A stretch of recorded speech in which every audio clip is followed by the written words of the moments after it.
हमारे साथ स्टूडियो में वरिष्ठ सहयोगी राकेश रंजन जुड़े हुए हैं, साथ में हमारे साथ मनीष राज भी हैं और लगातार हम चर्चा सुबह से ही कर रहे हैं। 43 सीटों पर मुकाबले की तस्वीर भी आपको हमने दिखाई, वोटिंग की तस्वीर भी दिखाई और अब बात करेंगे जब चुनाव खत्म हो चुका है, यानी यहाँ पर मतदान खत्म हो गया है सीटों पर, 43 सीटों पर, तो अब मुकाबला किस तरह है। कई प्रमंडल हैं इस चरण में जहां पर सभी माननीयों की प्रतिष्ठा, कई माननीयों की प्रतिष्ठा दांव पर लगी हुई है। कई बड़े चेहरे हैं, कई मंत्री हैं, कई ऐसी महिलाएं हैं जो बहुत मजबूती के साथ दावेदारी करती हुई इन सीटों पर नजर आ रही हैं। फिलहाल मुकाबले पर बात करते हैं, कितना दिलचस्प मुकाबला रहा इन 43 सीटों पर प्रमंडल वाइज अगर हम चर्चा करें। रंजन जी, सबसे पहले आपसे शुरू करते हैं, तो कोडरमा की पहले बात कर लेते हैं, पलामू प्रमंडल की बात कर लेते हैं। वहां पर कितना दिलचस्प मुकाबला, कितनी सीटें किसके खाते में थी और सीन क्या बनता हुआ दिख रहा है? देखिए, अगर हम कोडरमा की बात करें तो फिर ये उत्तरी छोटा नागपुर प्रमंडल में आ जाएगा। तो अगर हम उत्तरी छोटा नागपुर प्रमंडल से अगर शुरू करें तो जो कोडरमा की सीट है, यहाँ पर जो मुख्य मुकाबला है नीरा यादव बीजेपी से हैं और सामने जो हैं सुभाष यादव हैं, जिनके लिए प्रचार करने के लिए लालू प्रसाद यादव खुद आए हुए थे। और यहाँ पर शालिनी गुप्ता निर्दलीय चुनाव लड़ रही हैं। पिछली बार आजसू प्रत्याशी थी, इस बार वो त्रिकोण बना रही हैं यहाँ पर, मतलब कि यहाँ त्रिकोणीय मुकाबला हो रहा है। और यहाँ जो मुकाबला है इसमें बहुत कुछ इस बात पर डिपेंड करेगा कि शालिनी गुप्ता किस तरह का प्रदर्शन करती हैं। अगर वो वैश्य वोटरों में सेंधमारी कर देती हैं तो नीरा यादव के लिए मुश्किलें बढ़ सकती हैं। तो अब देखना ये दिलचस्प है कि इसमें जो है किस तरह से वोटों का बंटवारा हुआ है। मनीष वहाँ पर थे, इन्होंने सारी चीज़ें देखी हैं, क्या कुछ लगता है मनीष? देखिए, अगर हम लोग कोडरमा विधानसभा की बात करें तो वहाँ पे सबसे पहले तो वहाँ यादव बहुल वो क्षेत्र है, वहाँ वैश्य भी हैं और वहाँ मुस्लिम वोटर भी डिसाइसिव माने जाते हैं, क्योंकि वहाँ पर कई सालों से हम कह सकते हैं कि युग हम कहेंगे कि यादव जो प्रतिनिधि रहे वो अन्नपूर्णा देवी राजद से थी तब भी थी, उनके पति भी रमेश प्रसाद यादव भी थे, वो भी वहाँ से प्रतिनिधित्व रहे हैं, मंत्री में भी रहे हैं। लेकिन जब भाजपा में आ गए अन्नपूर्णा देवी तो उसके बाद से कुछ सिनेरियो वहाँ का चेंज हो गया। लेकिन प्रतिनिधि जातीय समीकरण की हम बात करें तो निश्चित तौर पर वो जिस समाज से आती तो वही रहा। अब चूंकि तीसरी बार भाजपा ने डॉक्टर नीरा यादव पर भरोसा जताकर उन्हें टिकट दिया है तो भाजपा के चूंकि वहाँ एंटी इनकम्बेंसी बातें होती हैं, चूंकि होता यही है कि जब लगातार कुछ विधायक रह जाते हैं तो एक स्वतः वहाँ पे एक एंटी इनकम्बेंसी भी बातें उठने लगती हैं और लोग नाराज होते हैं।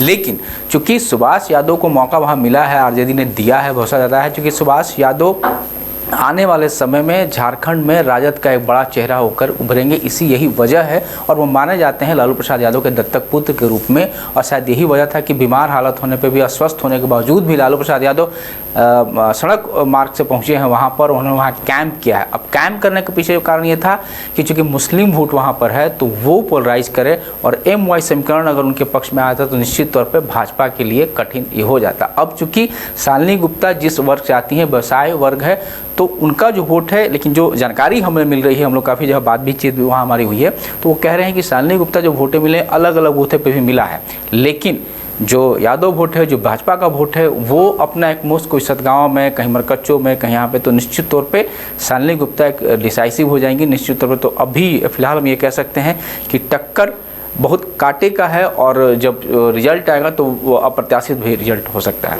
कोडरमा में एक चीज़ और भी देखने को मिली जब लालू प्रसाद यादव आए वहाँ पे मनीष, तो एक चीज़ ये भी देखा गया कि थोड़ा चेंज हुआ जिस तरह से चीज़ें चल रही थी वहाँ पर कोडरमा के अंदर। और बात की जाए सुभाष यादव मैदान में है, शालिनी गुप्ता और नीरा यादव, तो यहाँ पर देखिए एक चीज़ था कि भाई सबको लग रहा था कि कहीं जो टक्कर है वो इस बार जो है शालिनी गुप्ता थोड़ा बैक, लेकिन सुभाष यादव थोड़ा बैक होंगे। लेकिन जिस तरह से लालू प्रसाद यादव आए उनके कैंपेनिंग करने के लिए और वहाँ पर उन्होंने जिस तरह से स्टार प्रचारक के रूप में प्रचार किया, चीज़ें थोड़ी बदली और वहाँ पर जो है थोड़ी चीज़ें मतलब ऊपर नीचे। अब यहाँ पर जो है त्रिकोणीय जो है देखने को मिल रहा है कि तीनों लोग इस समय वहाँ पर टक्कर में है। खासकर शालिनी गुप्ता की बात की जाए मनीष, आपने भी देखा किस तरह से शालिनी गुप्ता ने जो है बड़ा कहते हैं ना बढ़त हासिल की है, वो भी एक चौंकाने वाली बात है वहाँ पे। देखिए एक दिलचस्प जारी रखेंगे रंजन जी, एक अपडेट दे दे इस बीच दर्शकों को कि 5 बजे तक का वोटिंग परसेंटेज आ गया है विधानसभा वार, और टोटल अगर बात करें तो 64.86% मतदान हुआ है। जो उम्मीदें की जा रही थी कि इस बार बम्पर वोटिंग होगी, 70 के पार आंकड़ा जाएगा, लेकिन वो 64 में ही सिमटता हुआ नजर आ रहा है। हालांकि अभी भी जो लोग बूथ में लगे होंगे लाइन में, तो फाइनल आंकड़ा जो आएगा हो सकता है वो 70 के अंदर ही हो। बहरागोड़ा में मुझे लगता है सबसे ज्यादा वोटिंग नहीं, और भी हैं। बहरागोड़ा में 76.15% वोटिंग हुई है, बरही में 61.1%, बड़कागांव में 66.3%, बरकट्ठा में 59.2%, विश्रामपुर 62 और विशुनपुर 79, चाईबासा 68 और चक्रधरपुर में 66, चतरा 61, छतरपुर 60, डाल्टनगंज 64, गढ़वा 66, घाटशिला 70, गुमला 65, हटिया 58, हजारीबाग 57। यहाँ पर वोटिंग कम नजर आ रही है। हुसैनाबाद में 59 है, ईचागढ़ 69, जगन्नाथपुर में 66, जमशेदपुर पूर्वी 56 और जमशेदपुर पश्चिमी 55। यानी जो शहरी इलाके हैं, देखिए वहां वोटिंग परसेंटेज बता रहा है कि वोट करने के लिए शहरी मतदाता नहीं निकले हैं। जुगसलाई में 64 है, कांके 57, खरसावा 77, खूंटी 69, कोडरमा 62, कोलेबिरा 68, लातेहार 69, लोहरदगा 73, मजगांव भी 69 है, मांडर 72। मांडर में अच्छी वोटिंग हुई है, और मनिका 64, मनोहरपुर 63, पांकी 65, पोटका में 72% मतदान। पोटका भी हॉट सीट है, मीरा मुंडा यहां से चुनावी मुकाबले में है। रांची यानी राजधानी की जनता से बार बार ये हम अपील करते रहे अपने पूरे शो के दौरान कि आप वोटिंग करने निकले, लेकिन मुझे लगता है सबसे कम रांची की जनता ने मतदान किया है। सिर्फ 51% वोटिंग का आंकड़ा यहां आ रहा है। सरायकेला 71, सिमरिया 65 है, सिमडेगा 68, सिसई 71, तमाड़ 67, तोरपा 67। ये लगभग मैं आंकड़े में बता रही हूँ, आगे पीछे 1-2% हो सकते हैं, लेकिन आप देखिए जहां वोटिंग ज्यादा हुई है ग्रामीण इलाके वो हैं। पोटका में वोटिंग अच्छी खासी हुई है, जो हॉट सीट मानी जा रही है वहां पर वोटिंग का परसेंटेज अच्छा नजर आ रहा है। रंजन जी, इस पर भी चर्चा कर लेना चाहिए। जी हाँ, अगर हम की शुरुआत करते हैं कोडरमा में ही हम लोग, तो कोडरमा में 58.1% वोटिंग हुई है। तो हम 2000% के आसपास फिलहाल आंकड़ा जी है। हाँ, ये जो मेरे पास लिस्ट आई ये 3 PM तक का है। 5 बजे तक का कितना है? 62% आंकड़ा है कोडरमा में। 62? हाँ। तब तो ये पिछली बार से बेटर है। पिछली बार जो यहाँ वोटिंग हुई है असेंबली इलेक्शन में, वो 59.77% जो है वोटिंग हुई थी, और इस बार वो बढ़ा है, 62% हुआ है। अब ये जो बढ़ा है, अब ये क्यों बढ़ा है, ये एक दिलचस्प बात है। क्या लालू प्रसाद यादव ने जो वहाँ सभा की, उसने लोगों को मोटिवेट किया कि अब वो निकल कर आए। अगर वो निकल कर आए तो सुभाष यादव को फायदा होगा, और अगर आपको मान लीजिए कि दूसरे पॉकेट से निकल कर आ रहे हैं तो फिर उस अनुसार जो है नीरा यादव को भी ये फायदा पहुंचा सकता है। उस वक्त जब हम लोग कोडरमा पे बातचीत कर रहे थे आसिया जी, तो जो मेरा एक सवाल था कि चूंकि कोडरमा से जो JLKM के प्रत्याशी थे मनोज यादव, उनका नॉमिनेशन कैंसिल हो गया था। तो देखिए, मनोज यादव जब चुनाव लड़ रहे थे तो ये माना जा रहा था कि चूंकि JLKM का जो कोर वोट है वो महतो मेहता चौधरी वोटर्स जो हैं वो हैं, और जब पिछली बार शालिनी गुप्ता लड़ रही थी तो वो 22.16% वोट लाने में कामयाब हुई थी, लेकिन तब वो आजसू के टिकट पर चुनाव लड़ रही थी। तो मुझे लगता है कि ये जो महतो मेहता चौधरी वोट की बात हम कर रहे हैं वो उस वक्त आजसू के पास ही हुआ करता था, तो उसमें एक बड़ा हिस्सा जो है वो शालिनी गुप्ता को गया था। इस बार शालिनी गुप्ता निर्दलीय हैं, तो ऐसी परिस्थिति में ये जो महतो मेहता चौधरी का जो वोट है, लगभग आप मानकर चलिए 10% के आसपास, ये किसके पाले में गया होगा। ट्रेडिशनली ये लोग बीजेपी आजसू गठबंधन को वोट करते रहे थे। अब अगर इसमें जो है जयराम की वजह से जो सेंधमारी हुई है उसमें, तो उस ताप से आप कह लीजिए कि कोडरमा में जो है वो बची रही है।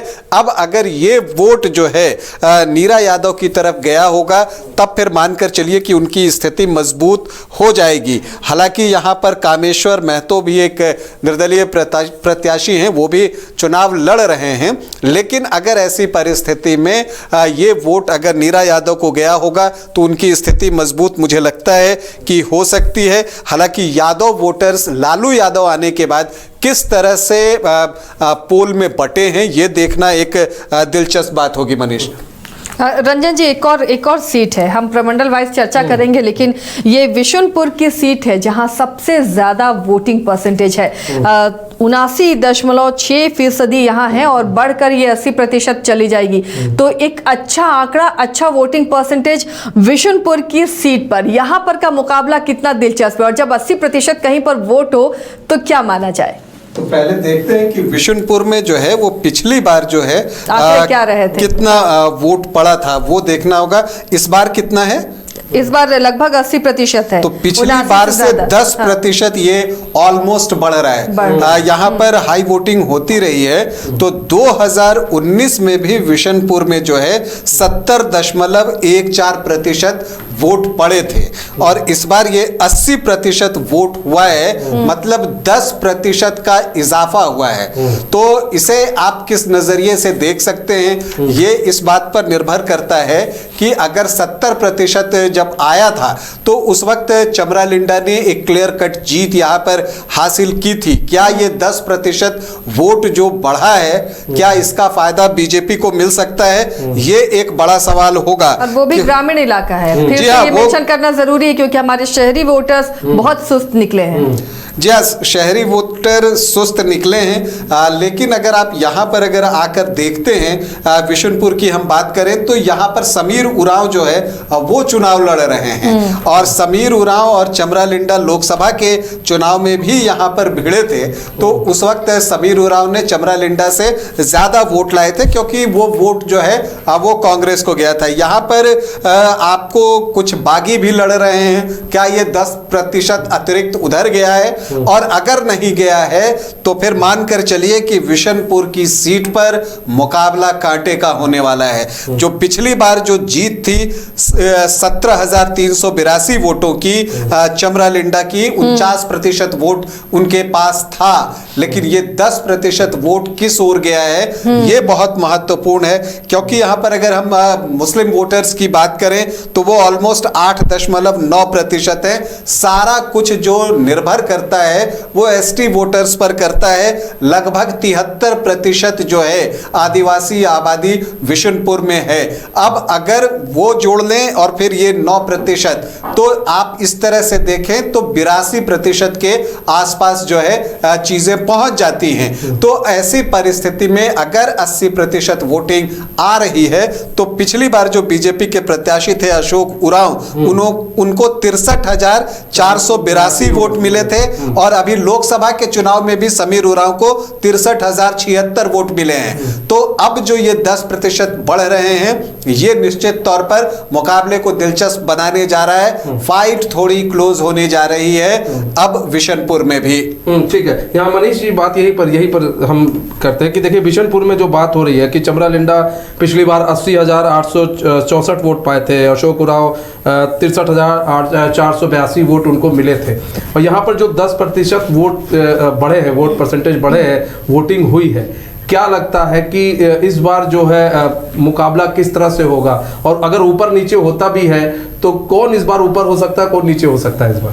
देखिए, बिहार की राजनीति में यादव और मुस्लिम वोट, क्योंकि लालू का यही रहा उनका समीकरण, और ये आज भी उनका कामयाब रहा। और कोडरमा आके वही कुछ उसमें भी वही संतबारी उनकी थी कि उसको एकजुट कर दे, और इसी कुछ पैटर्न पर हेमंत सोरेन की भी जो पॉलिसी रही, घुसपैठिए का मुद्दा भाजपा ने जरूर उठाया, लेकिन इसका दूसरा ही असर पड़ेगा। जो भी जानकारी मिल रही है वहाँ पे जहाँ जहाँ भी मुस्लिम हैं तो वो एंटी बीजेपी जा रहे हैं। तो जब वो एंटी बीजेपी जा रहे हैं तो जेएमएम उनको अपने तरफ भजाने में काफ़ी कामयाब रही है। तो अब अगर वहाँ पे वोटर अगर चले गए और जहाँ वोट पोटेंशियल बढ़ता है, ये माना जाता है कि एंटी इनकम्बेंसी फोर्स काम कर रहा है, यानी कि वोटर अब चाह रहे हैं कि नहीं जो है हम बदले। अब ये बदलाव किधर जा रहा है, क्योंकि आसू भी है वहाँ पे, इस बार तो जेबीएम आसू ये सब लोग एक साथ है।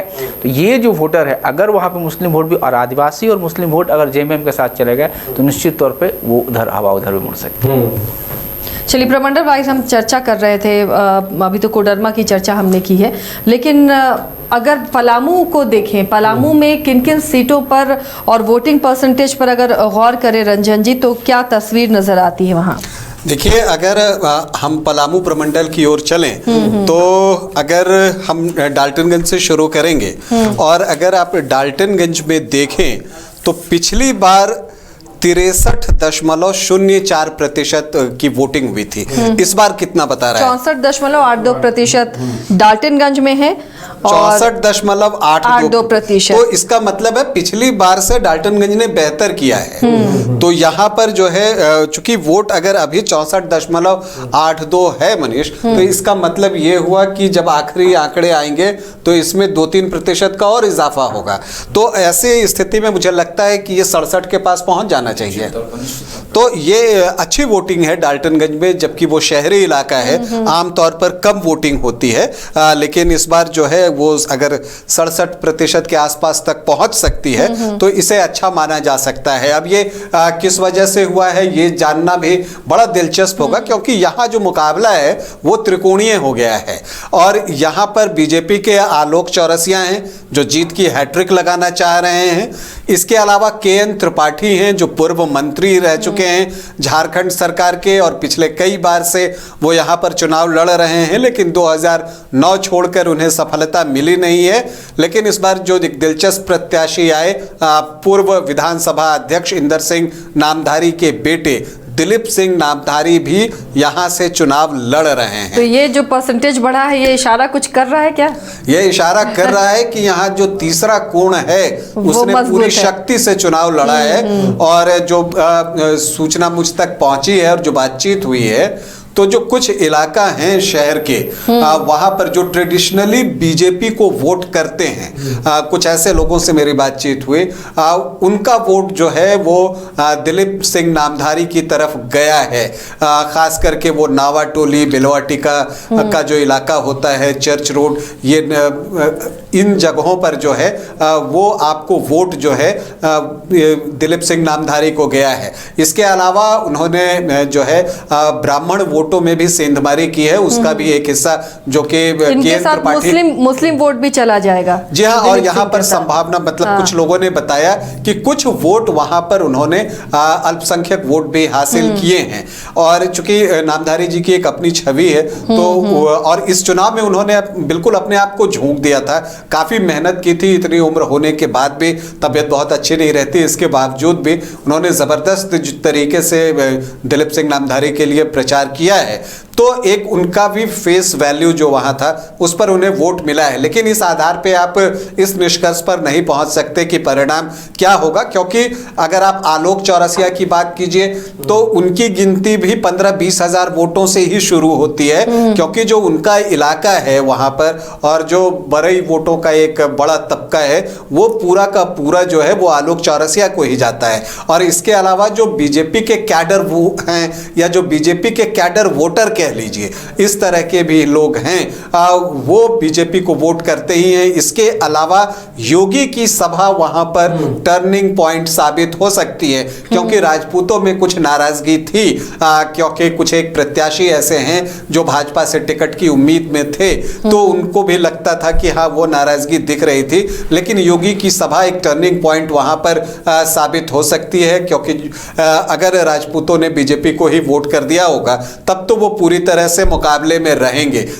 तीसरी तरफ अगर आप KN त्रिपाठी की बात कीजिए तो ब्राह्मणों का बल्क में वोट उनको मिला है, जो बड़ा हिस्सा है वो उनके पास गया है। कांग्रेस का जो ट्रेडिशनल वोट है वो तो जाता ही है, और साथ ही साथ जो है मुस्लिमों का बड़ा चंक KN त्रिपाठी की तरफ ही गया हुआ जान पड़ता है, जो सूचना मिल रही है। तो एक तरह से बिल्कुल कंप्लीट ट्रायंगुलर फाइट आप कह सकते हैं, और इस मुकाबले में बाजी किसी के भी हाथ लग सकती है। जीत हार का मार्जिन जो है वो थोड़ा कम होगा पिछली बार की तुलना में। बाकी सीट पे देखें लगभग 60% के आसपास यहाँ पर वोटिंग हुई है, तो यहाँ का मुकाबला भी त्रिकोणीय बनता हुआ नजर आ रहा था। फिलहाल ये जो पिछली बार से अगर तुलना करें तो क्या नजर आता है मनीषी? आप ही शुरू कीजिए। चलिए पाकी पर रंजन जी क्या आपका रिसर्च कहता है? देखिए, अगर हम पाकी की बात करें तो यहाँ इस बार कितना वोट प्रतिशत है? लगभग 60% के आसपास है। 60% के आसपास है, तो ये पिछली बार से कम है। ये पिछली बार यहाँ पर 65.13 है अभी पाकी में। हाँ, तो 65.13% है, तो ये ऑलमोस्ट पिछली बार के बराबर हो गया। पिछली बार 66.68% था।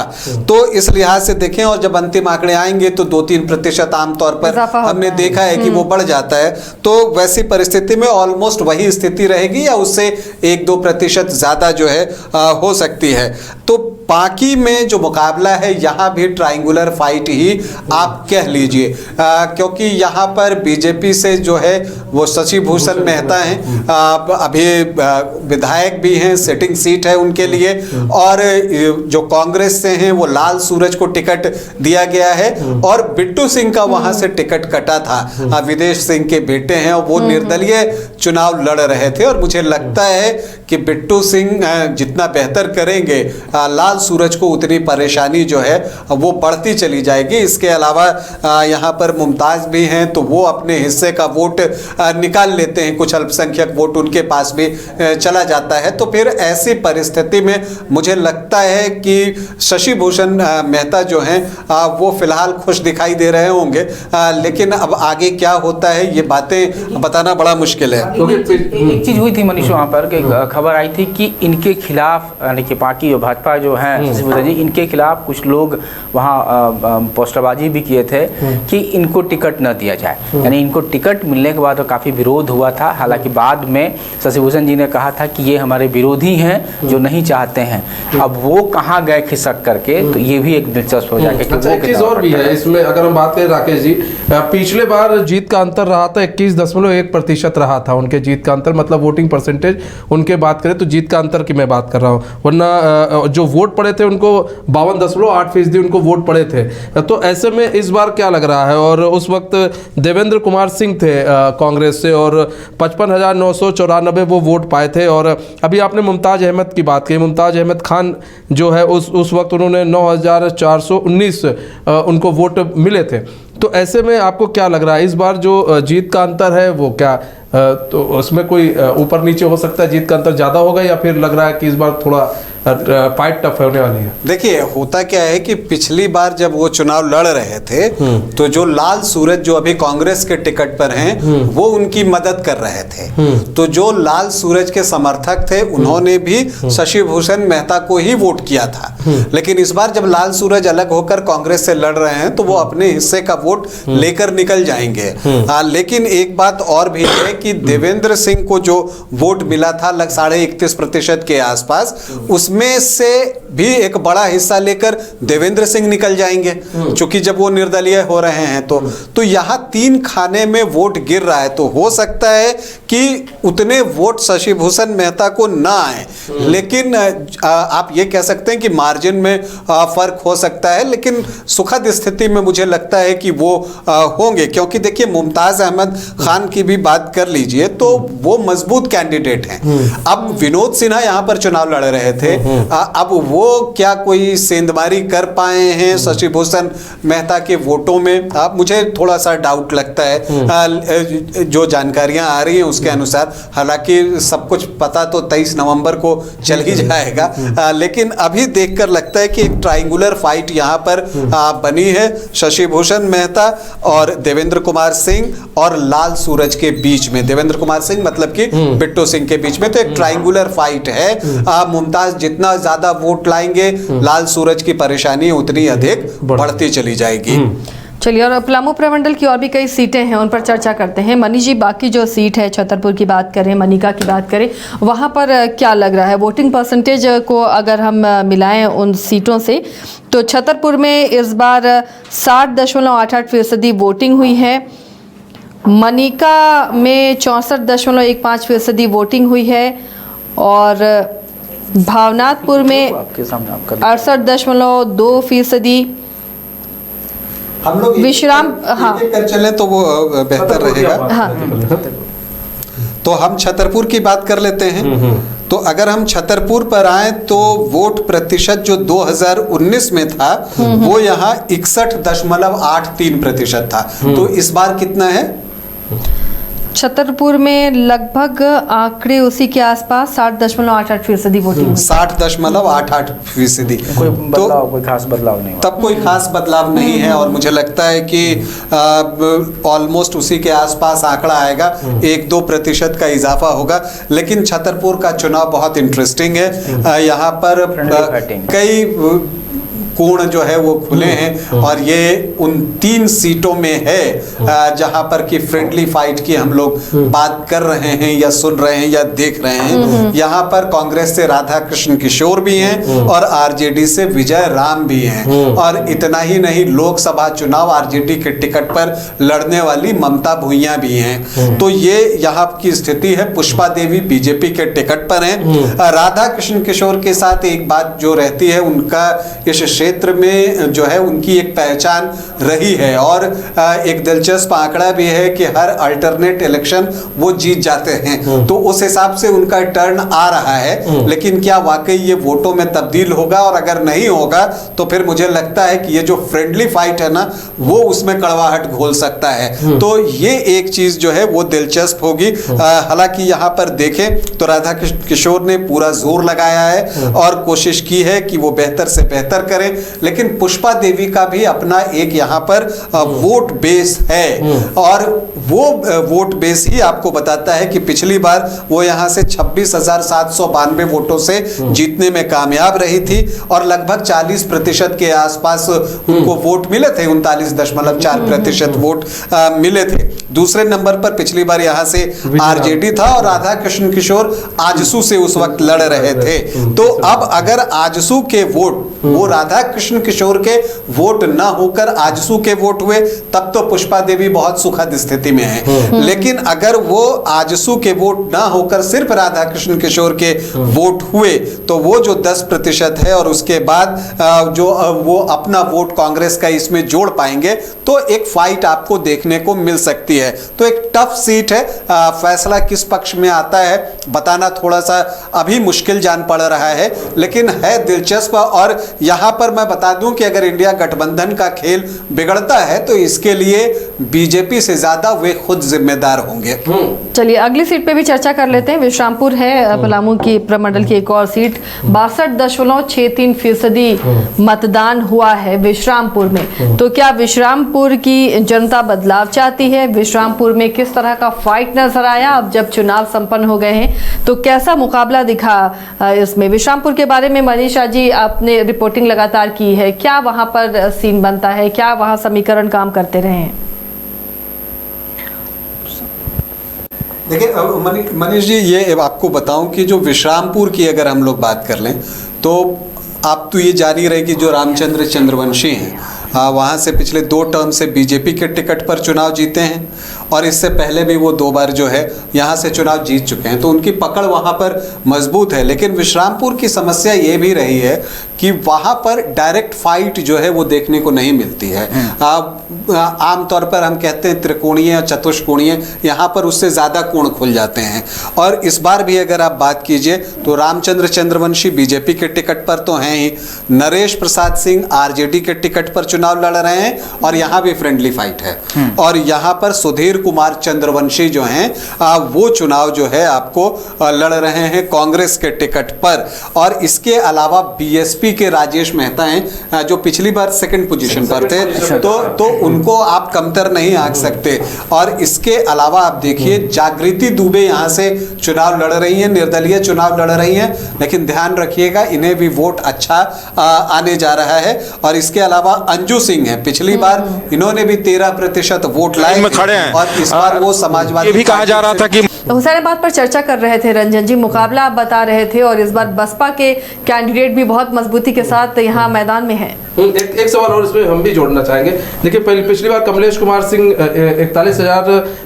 293 वोट उन्होंने पाए थे। संजय सिंह यादव जो कि राजद से थे 31,444 वोट पाए थे। शेर अली जो कि उस वक्त बसपा के प्रत्याशी हुआ करते थे 28,877 वोट पाए थे। तो कहीं ना कहीं अगर देखा जाए रंजन जी तो हुसैनाबाद में भी बसपा का अपना एक होल्ड है और बसपा के अपने एक क्या नाम है जमीन तैयार है बसपा की, वहां पर अपना एक कोर वोटर है और ये नुकसान पहुंचा सकता है। और यही वजह है कि मायावती वहां आई। और क्यों आई ये भी बता देता हूं, क्योंकि यहाँ पर जो शेड्यूल कास्ट है, अनुसूचित जाति के वोटों की हम बात करते हैं तो वो 34.79%, मतलब ऑलमोस्ट 35% के आसपास पहुंच जाता है। और जब इसमें कुशवाहा, शिवपूजन, मेहता ऐड ऑन होते हैं तो फिर जो आपको कोयरी, कुर्मी, कुशवाहा का जो वोट होता है वो भी ऐड ऑन हो जाता है।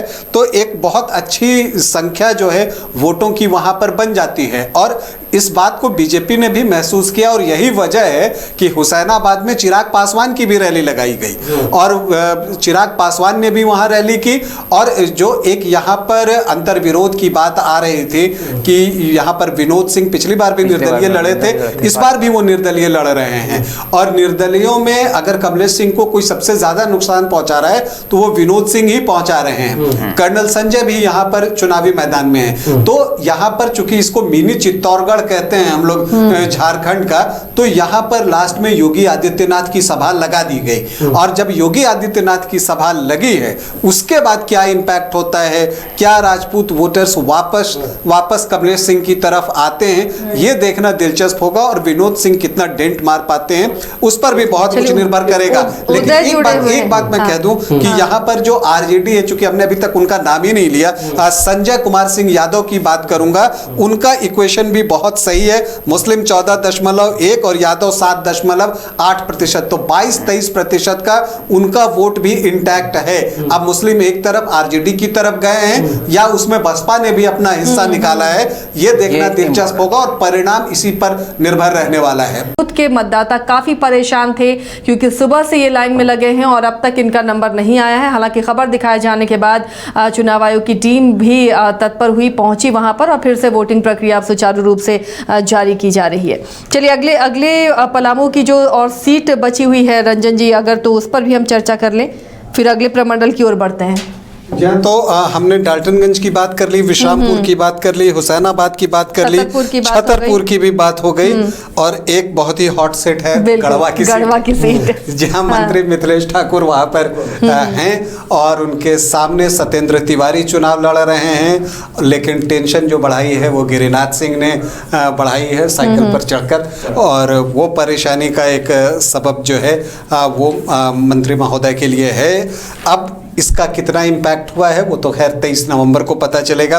लेकिन यहाँ पर अगर आप देखिए तो सत्येंद्र नाथ तिवारी जो है पिछली बार उनको 34.66% और 44.46%, मतलब लगभग जो फर्क था दोनों के बीच में 9.80% का था।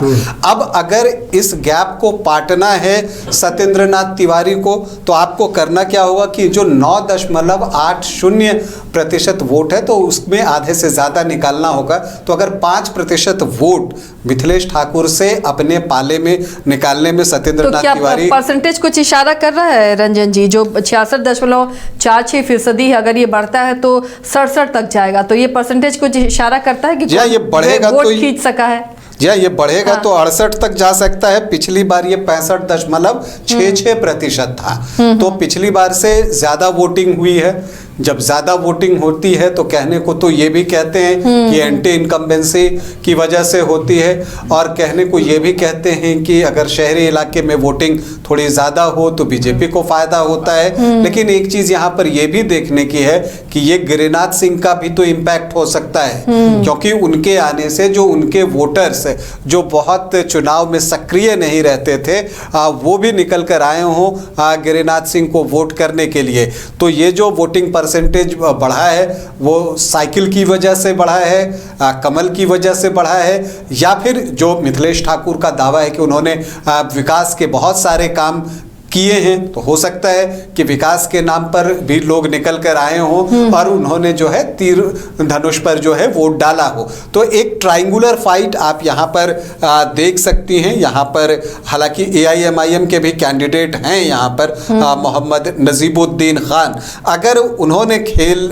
नहीं बिगाड़ा तो एक क्लोज फाइट यहाँ पर जो है वो देखने को मिलने वाला है। पिछली बार हुआ था ये, क्या नाम है, वीरेंद्र प्रसाद जो कि 10,638 वोट पाए थे और मोहम्मद नजीबुद्दीन खान जो है 6,231 वोट पाए थे, जो कि एक जो बीजेपी के लिए एक सरदर्द बन गया था और ये खेल बिगाड़ दिया, जो इससे बीजेपी का खेल काफी बिगड़ गया था पिछली बार चुनाव में। नहीं, नजीबुद्दीन खान ने तो जो वोट लाए होंगे उससे बीजेपी को थोड़ी राहत मिली होगी, मुझे लगता है। इंडिया फोल्डर के ही वोट काटे होंगे उन्होंने। दिलचस्प बात है इस बार के चुनाव में कि साइकिल की सवारी करने वाले पुराने विधायक हैं। चूंकि साइकिल की बात हुई है तो मैं बता दूं कि उमा शंकर बरही से तो हमने उनसे पूछा भी था कि साइकिल की सवारी इस उम्र में, तो बड़ा दिलचस्प उनका जवाब था कि साइकिल की सवारी आप कभी भी कीजिए, बड़ा हेल्दी होता है, स्वास्थ्य के लिए बड़ा ये है। तो अब यहाँ जो ये साइकिल की जो भी सवारी कर रहे हैं, अब ये इनके लिए कितना हेल्दी है और इंडिया गठबंधन और बाकी के लिए कितना अनहेल्दी होगा, ये दिलचस्प हो जाएगा। जो इंडिया गठबंधन का स्वास्थ्य बिगाड़ सकता है ये साइकिल की सवारी जो है, जो लोग कर रहे हैं। हाँ, एक सीट इंडिया फोल्डर से हट सकती है जो सिटिंग सीट रही है। पलामू में कुछ और कहना है या फिर आगे बढ़े? एक भवनाथपुर की सीट बच गई। ये भी बहुत हॉट सीट है। भवनाथपुर में पिछली बार 67.59% की वोटिंग हुई थी, इस बार 68.20 दिख रही है। अभी 5 बजे तक अब इसमें 1-2% बढ़ेगा। अब क्यों बढ़ा ये बताने की भी जरूरत नहीं है, क्योंकि दोनों ही बहुत प्रोमिनेंट पर्सनालिटी हैं। बिल्कुल, बीजेपी के फायर ब्रांड नेता है भानु प्रताप शाही और सामने छोटे राजा हैं, तो दोनों जो है इनकी एक पर्सनालिटी है और मैं कह सकता हूं कि ये पर्सनालिटी क्लैश भी है अपार्ट फ्रॉम जो आप पार्टी जो एक दूसरे के सामने है। और पिछले कई चुनावों से हम लोग देख रहे हैं कि भवनाथपुर में आप देखिएगा कि भानु प्रताप शाही और जो छोटे राजा हैं अनंत प्रताप देव, उनके बीच मुकाबला होता आया है और इस बार भी जो है स्थिति वैसी ही दिख रही है। फर्क ये है कि आमतौर पर भवनाथपुर में तीसरा कोण बनता था जो कि बीएसपी बनाता था, लेकिन इस बार भी बीएसपी से प्रत्याशी हैं, वहां पर पंकज कुमार हैं और यहां पर भी एसपी की साइकिल यहां पर भी है, उमेंद्र कुमार यादव यहां पर जो है वो चुनाव लड़ रहे हैं। लेकिन जो मैं बात कहना चाह रहा था कि यहां पर आप देखिए कि जो बीएसपी को वोट पिछली बार मिले थे 22.28%, मतलब वो दूसरी पोजीशन पर थे और अनंत प्रताप देव तीसरी पोजीशन पर चल गए थे क्योंकि वो निर्दलीय चुनाव लड़ रहे थे और कांग्रेस का प्रत्याशी चौथे स्थान पर था। यही वजह है कि कांग्रेस के हाथ से ये सीट चली गई। लेकिन तब जब बीएसपी की जो प्रत्याशी थी सोगरा बीबी थी और उन्होंने अल्पसंख्यक वोट में अच्छी सेंधमारी की थी, लेकिन सोगरा बीबी अब अनंत प्रताप देव के साथ चुनाव प्रचार कर रही हैं, चाहे सोगरा बीबी हो चाहे ताहिर अंसारी हो, दोनों जो है अनंत प्रताप देव के लिए प्रचार कर रहे हैं। तो वो बीएसपी का खेमा थोड़ा सा यहाँ पर मुझे लगता है कि कमजोर पड़ा है और जो अल्पसंख्यक वोट जो पहले बट रहे थे आपको दो खेमों में, वो एक जगह कंसोलिडेट होगा अनंत प्रताप देव के पक्ष में। हालांकि बहुत सारे लोगों से बातचीत हुई और भवनाथपुर का एक सबसे जो दिलचस्प है कि वो पर्टिकुलर एरिया है, किसी एरिया में आप जाए वहां पता लगाना बड़ा मुश्किल है। अगर आप एक एरिया में जाइए तो सभी आपको अनंत प्रताप देव की तारीफ करते मिल जाएंगे, फिर किसी दूसरे एरिया में जाइए तो सब भानु प्रताप शाही कहते हुए मिल जाएंगे। तो अगर कोई एक दो क्षेत्र गया हो, पता नहीं किस क्षेत्र में चला गया, तो अंदाज लगाना मुश्किल है। बहुत टफ फाइट है यहाँ पर मुझे लगता है। यही है कि लोकसभा जो चुनाव होता है वहाँ राष्ट्रीय मुद्दे होते हैं, अंतर्राष्ट्रीय मुद्दे हो सकते हैं, कई मुद्दे होते हैं, लेकिन विधानसभा चुनाव में पर्सनल कनेक्टिविटी जो कनेक्शन होता है मतदाता और उम्मीदवार के बीच, ये बहुत बड़ा फैक्टर हो जाता है, यही वजह है। लेकिन दिलचस्प ये बात है कि साइकिल की सवारी करने में ठीक है, जिनको टिकट नहीं मिला उमाशंकर वो चले गए, बाकी लोग, लेकिन बसपा हाथी भी चाल चल दी है, ये बड़ा दिलचस्प, ये सोचने वाली बात है। नहीं, और यहाँ पर आप देखिए कि बीजेपी ने भी जो चुनाव प्रचार किया है तो यहाँ पर आप देखिएगा कि योगी आदित्यनाथ की सभा भी लगाई गई चूंकि वो राजपूत वोटर्स को कंसोलिडेट करने की बात थी। इसके अलावा चूंकि यहाँ पर यादव वोटर्स भी अच्छी संख्या में हैं, लगभग 6.5-7% के आसपास यादव वोटर्स हैं, तो यहाँ पर दिनेश चंद निरहुआ को भी बीजेपी ने भेज दिया और वो भी यहाँ पर जाकर सभा कर कर आए हैं। तो एक मैंने कहा ना, इधर कल्पना सोरेन, हेमंत सोरेन सब जा रहे, प्रधानमंत्री की सभा गढ़वा में हो गई। तो इन सारी चीजों के जरिए जो है सीटों को साधने की कोशिश जो है वो एनडीए और इंडिया फोल्डर दोनों पक्ष से जो है वो दिखता है। और इसलिए मैं कह रहा हूं कि जो भवनाथपुर की सीट है वो नेक टू नेक सीट है। आप किसी को आप एज नहीं दे सकते अभी। जैसा मैंने कहा ना कि आप एक क्षेत्र में जाइए एक तरफ की हवा है, दूसरे क्षेत्र में जाइए दूसरे तरफ की हवा है। तो इसलिए इस क्षेत्र में अंदाज लगाना थोड़ा सा मुश्किल है। मुझे लगता है कि यहाँ टफ फाइट है। चलिए, पलामू प्रमंडल को हमने क्लियर कर लिया है। दो सीट बच जाएंगे, मनिका और लातेहार। तो कोल्हान पर मैं आना चाह रही थी, लेकिन इन दोनों सीटों पर चर्चा करेंगे। हमारे साथ एडिटर इन चीफ गंगेश कुंजन भी जुड़े हुए हैं। गंगेश जी, पलामू प्रमंडल की सीटों पर हम चर्चा कर रहे थे, अब मनिका और लातेहार की सीटें बची हुई हैं। तो यहाँ पर जो मुकाबला है, जो परसेंटेज अभी फिलहाल दिख रहा है, आंकड़े तो रंजन जी के पास हैं, आंकड़ों के बाद आपके पास आते हैं कि इस बार हवा की जो बात है वो दिख नहीं रही। मुकाबले दिलचस्प हैं, किन मुद्दों के साथ मुकाबले इस क्षेत्र में नजर आ रहे हैं? पलामू से खास जुड़ाव भी आपका रहा है। रंजन जी, पहले समझ लेते हैं परसेंटेज के हिसाब से कि क्या अंतर इस बार दिख रहा है। देखिए, मनिका में पिछली बार 63.24% वोट पड़े थे और इस बार वो बढ़ा है 64.15%।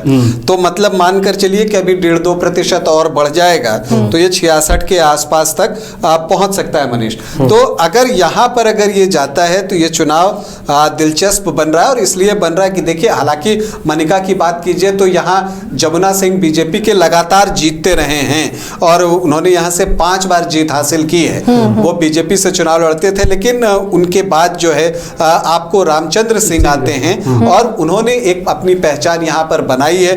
वो भी पहले आरजेडी से लड़ा करते थे, फिर अब वो कांग्रेस से चुनाव लड़ रहे हैं और पिछली बार उन्होंने एक अच्छी जीत दर्ज की थी, 16,240 वोटों से जीते थे। और दिलचस्प ये है कि ये चतरा सीट का हिस्सा है मनिका, लेकिन लोकसभा चुनाव में बाकी हर जगह से बीजेपी लीड करने में चतरा कंस्टिट्यूंसी में सफल रही थी। एकमात्र मनिका था जहां पर कांग्रेस को 1,500 वोटों की लीड मिली थी। तो इससे लगता है कि हाँ, रामचंद्र सिंह जो है उनका एक प्रभाव है, लेकिन उनके लिए जो तनाव है वो बढ़ा रखी है मुनेश्वर उरांव ने, जो कि वहां पर कांग्रेस के जिला अध्यक्ष थे। वो बागी बनकर चुनाव लड़ रहे हैं। मुनेश्वर उरांव कांग्रेस के टिकट पर 2014 में भी लड़ चुके हैं। उस वक्त उन्होंने लगभग 22% वोट लाए थे, तो कमजोर प्रत्याशी नहीं है। अब अगर चूंकि जो लोकसभा चुनाव की बात करें तो बढ़त सिर्फ 1,500 वोटों की है। अब अगर उन्होंने जो है 10%, 12% वोट ले आए तो हरे कृष्णा सिंह जो बीजेपी के प्रत्याशी हैं, बनाए गए हैं इस बार, वो बाजी मार सकते हैं। हालांकि पिछली बार गंगेश जी को के पास वक्त कम है, उनके पास चलते हैं। गंगेश जी, पलामू पर जब हम चर्चा कर रहे थे, लातेहार और मनिका की सीटें बची थी, पलामू का मिजाज क्या रहा है? पलामू से खासा जुड़ाव भी आपका रहा है। यहाँ पर हवा जैसी कोई चीज़ रहती है या किसी खास पार्टी को सपोर्ट करती हुई जनता नजर आती है, या फिर मिक्सचर यहाँ पर नजर आएगा इस बार पिछले बार की तुलना में? देखिए, पलामू पे बिहार का ज़्यादा होता है, बिहार के कल्चर का भी असर ज़्यादा है। लेकिन जहाँ तक राजनीतिक मूड की बात है, वहाँ पर बीजेपी को एक एज जरूर है, क्योंकि जो बीजेपी को इंट्रोड्यूस करने वाले नेता थे। ऑडियो दीजिएगा अगर मेरी आवाज़ पहुँच रही हो। जी गंगेश जी, बोलिए। मैंने कहा पलामू पे असर जो है वो सांस्कृतिक और सामाजिक असर तो बिहार का है, लेकिन राजनीतिक असर बिल्कुल अलग दिखता है। हालांकि राजद का प्रभाव है वहाँ पर, और हम कह सकते हैं कि दूसरे जो बिहार के दल रहे हैं पहले, वो प्रभावी रहे हैं। लेकिन एक बात ध्यान देने योग्य है कि जो बीजेपी को इंट्रोड्यूस करने वाले थे इस पूरे प्रदेश में, तब एकीकृत बिहार हुआ करता था, बिहार और झारखंड दोनों एक साथ हुआ करता था, तब इंदर सिंह नामधारी होते थे और उन्होंने घूम घूम कर एक तरह से बीजेपी को यहाँ स्थापित किया। फिर वो बीजेपी से अलग हो गए, लेकिन उन्होंने जिस तरह से इसे सींचा वो आज तक वहाँ बाकी है। इस बार की जहाँ तक हम बात करें, वहाँ आम तौर पर छोटे छोटे मुद्दे कई बार सीटों में बदलाव ला देते हैं। मिथिलेश सिंह जो कि मिथिलेश ठाकुर जो कि मंत्री हैं वहाँ पर, उनको लेकर जो नाराज़गी थी, मैंने पता कि वो नाराज़गी बहुत बड़ी नहीं थी। अगर उन्होंने उससे सॉर्ट आउट कर लिया होगा तो शायद स्थितियाँ ठीक हो गई होंगी। लेकिन जो वोट प्रतिशत बता रहे हैं अपने आप में, वो बहुत बदलाव की ओर संकेत नहीं कर रहे हैं। ऐसा नहीं है कि कुछ बहुत ज़्यादा कुछ परिवर्तन होने वाला है। हमारे साथ रोमिता हैं जो पहली बार चुनाव कवरेज से जुड़ी रही हैं, और हम इनको इंट्रोड्यूस इसलिए कर रहे हैं क्योंकि यही भविष्य है और पत्रकारिता आगे इन्हीं के कंधों पर चलने वाली है। तो उनको एक बार हम इंट्रोड्यूस करा देते हैं। और यूथ का मुद्दा जो आप लोग चर्चा कर रहे थे, मैं सुन रहा था कि यूथ और महिलाएं इस बार बहुत निकल कर आए। रमिता, क्या वजह है कि यूथ इस बार वोट डालने ज़्यादा निकले हैं? क्या आपको लगता है? एक्चुअली यूथ की ना इस बार बहुत समस्याएं हैं, जैसे रोज़गार को लेके उन्हें रोज़गार नहीं मिल रहा है और उनकी सबसे बड़ी समस्या रोज़गार है। और महिलाओं की अगर बात करें तो सुरक्षा को लेके इस बार कुछ ज़्यादा ही महिलाएं आगे आई हैं, क्योंकि सुरक्षा अभी जैसे देखा जा रहा है हमारे भारत में सुरक्षा कुछ ज़्यादा ही लड़कियों को लेकर प्रोटेक्शन कम हो गई है। जैसा सरकार दावा करती है वैसा सुरक्षा मिलता नहीं है लड़कियों को। तो हो सकता है इस बार महिलाएं उसे लेकर आगे आई हैं कि उन्हें सुरक्षा मिले, उन्हें रोज़गार मिले। महिलाएं भी बहुत पिछड़ी हुई हैं रोज़गार से, तो उन्हें रोज़गार मिले। और बात करें अगर यूथ की, तो यूथ की सबसे बड़ी समस्या है शिक्षा और अनएम्प्लॉयमेंट। तो रोज़गार तो मिलनी ही चाहिए, रोज़गार बहुत कम हो गई है। तो इस बार शायद सरकार से उनकी यही सबसे बड़ी अपेक्षा रहेगी कि उन्हें रोज़गार मिले, अच्छे स्तर पे वो काम कर सकें और आगे तरक्की कर सकें। चलिए, आपने अपनी बात बहुत अच्छे ढंग से रखी रोमिता। आगे उम्मीद करते हैं कि आप चुनाव के कवरेज में और आगे बढ़ेंगी। फ़िलहाल हम जो आप जिस मुद्दे की बात कर रहे थे आशिया, वो ये था कि किस तरह के मुद्दे हैं। हम आपको बता दें कि उस पूरे क्षेत्र में एक बात बहुत ज़्यादा, और जो सिर्फ पलामू की बात नहीं है, कुछ और इलाकों में भी मैंने महसूस किया है, वो ये है कि इस जो मौजूदा सरकार है उस पर यह आरोप है कि ये अल्पसंख्यकों के साथ रही, खासकर उन मुद्दों पर जिन पर उनको नहीं होना चाहिए था, जिसमें क्राइम है और थाने में हस्तक्षेप है। तो वो एक नाराज़गी उस पूरे क्षेत्र में रही है। जो जितना दबंग नेता रहा अपने क्षेत्र का, जो मौजूदा सरकार में शामिल है, उसने उतना ज़्यादा सपोर्ट किया है या उनके सपोर्ट से अपनी राजनीति चमकाई है या हिंसा को सहारा बनाया, ये आरोप है वहाँ के लोगों का। और मेजर एंटी इनकम्बेंसी कुछ नहीं है, ये मैं बार बार आपको कहूँगा कि मेजर एंटी इनकम्बेंसी कुछ नहीं है, क्योंकि लोगों ने यहाँ दूसरी सरकारों को भी देखा है, तो उनको बहुत ज़्यादा उससे फ़र्क नहीं पड़ता है। ठीक है कि रघुवर सरकार में बहुत सारी सड़कें बनी हैं, वो सब एक इम्पैक्ट रहा है, लोगों का कहना है कि सड़कें नहीं बनी, लेकिन वो मेजर इसमें इम्पैक्ट डालेगा मुझे नहीं लगता है। हाँ, लेकिन ये एक मेजर इम्पैक्ट जरूर डालता है कि इस सरकार पर यह आरोप लगा है कि इन्होंने गुंडों को और ख़ासकर अपराधी तत्वों को, जो एक ख़ास वर्ग से बिलोंग करते थे, उसको सपोर्ट किया, और इसका नुकसान उनको उठाना पड़ सकता है। और आप देखेंगे कि बीजेपी जो कई जगहों पर ये चाहती थी कि डिवीज़न हो इस तरह का, वो स्वतः एक मौका मिल गया। कई क्षेत्रों में भनातपुर की बात करूंगा, और मैंने वहाँ बीजेपी के नेताओं का भाषण भी सुना है। वो जानबूझकर चाह रहे थे कि इस पर हिट करें इस बात पर, और वही हुआ। ग्रामीण इलाकों में पर्टिकुलरली वहाँ पर उन अपराधियों के अपराध गिनाए गए और ये बताया गया कि किस तरह इतने अपराधों के बाद भी ये आदमी बाहर है, और वो सिर्फ पर्टिकुलर पार्टी या पर्टिकुलर नेता की वजह से बाहर है, इसलिए। और इसके बहाने उनको जो डिवीज़न, जो ध्रुवीकरण की बात हम करते हैं, ध्रुवीकरण करने का मौका मिला है। इसका एक इम्पैक्ट हो सकता है, और ये वो इम्पैक्ट है जो ऊपर से नहीं दिखता है। सबसे इम्पॉर्टेंट बात है, आप नाराज़ होते हैं दूसरे मुद्दों पर तो आप खुलकर बोलते हैं, लेकिन जब आप सांप्रदायिक रूप से कहीं आधार बनाकर ध्रुवीकृत होते हैं तो आप कुछ नहीं बोलते और चुपचाप अपना काम कर जाते हैं। तो अगर इस तरह का कुछ फैक्टर बीच में काम किया है, जो कि जब मैं उस इलाके में था वो साफ साफ काम करता हुआ दिख रहा था, तो इसका रिजल्ट चौंकाने वाला हो सकता है। अदरवाइज़ कोई मेजर एंटी इनकम्बेंसी मुझे नहीं दिखी है वहाँ। चलिए, तो पलामू पर रंजन जी आप भी चर्चा कर रहे थे, मनिका पर हमने चर्चा की है। लातेहार में भी देखिए मंत्री की प्रतिष्ठा यहाँ पर दाव पर है। बैजनाथ राम इस बार मंत्री हैं और इस बार उम्मीदवार भी हैं, और यहाँ पर देखिए दोनों राम में से जनता किसे चुने वो वाला सवाल रहता है।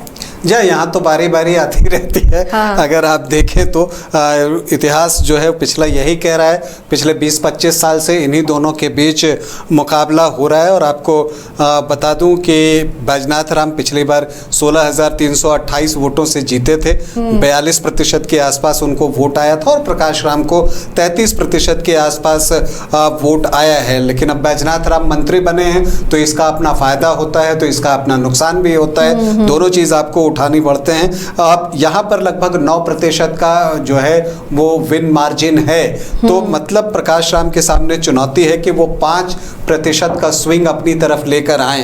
क्या वो ऐसा कर पाते हैं, ये सबसे ज़्यादा महत्वपूर्ण होगा। हालांकि आपको एक बात और बता दूं कि अभी तक पलामू में वैसा JLKM का प्रभाव दिखा नहीं, लेकिन यहाँ पर संतोष कुमार पासवान जो हैं वो JLKM के टिकट पर चुनाव लड़ रहे हैं, और वो पिछली बार लड़े थे तो वो 16,000 वोट लाने में कामयाब हुए थे। तब वो JLKM के प्रत्याशी नहीं थे, लेकिन तब भी उन्होंने अगर 8.9% वोट लाया था, तो क्या JLKM के नाम पर वो अपना वोट प्रतिशत बढ़ा पाएंगे? कि अगर वो अपना वोट बढ़ाते हैं तब फिर प्रकाश राम के लिए वापसी थोड़ी मुश्किल होगी, और फिर बैजनाथ राम को उसका फायदा दिखेगा। हालांकि जो यहाँ पर आप जातीय समीकरण देखते हैं तो ST वोटर्स जो हैं वो 33.71% और मुस्लिम 12.1%, यानी ये दोनों मिल गए तो किसी को भी जिता सकते हैं। लेकिन होता क्या है कि यहाँ ST वोटर्स में भी बंटवारा है, SC वोटर्स में भी बंटवारा है।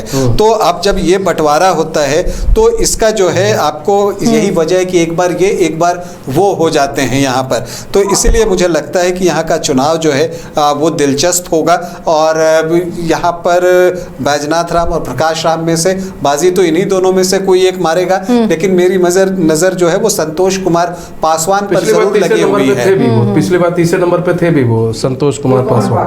अच्छा, आप देखेंगे कि जयराम महतो की जो पार्टी है, महतो तो उन्होंने साधा ही, साथ ही साथ अपने संगठन में अल्पसंख्यक लोगों को इन्होंने बड़ी जगह दी है, उन्हें टिकट भी दिया है।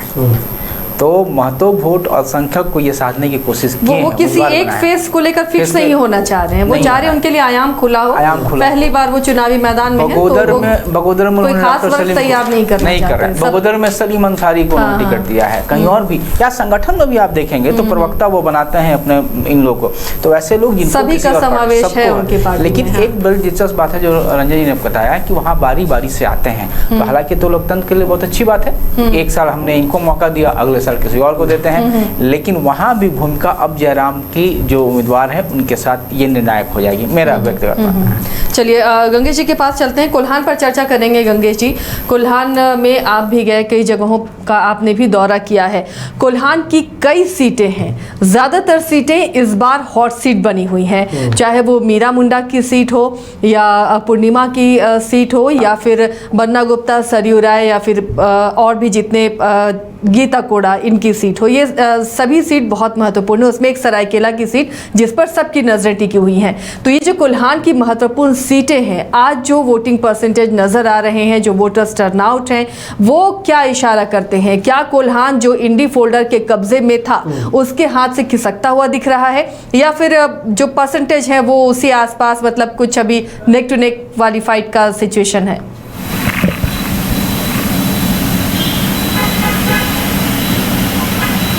गंगेश जी, आवाज मिल रही है?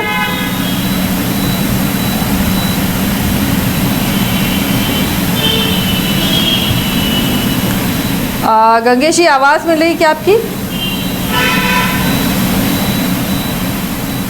चलिए, उन तक आवाज नहीं पहुंच रही है।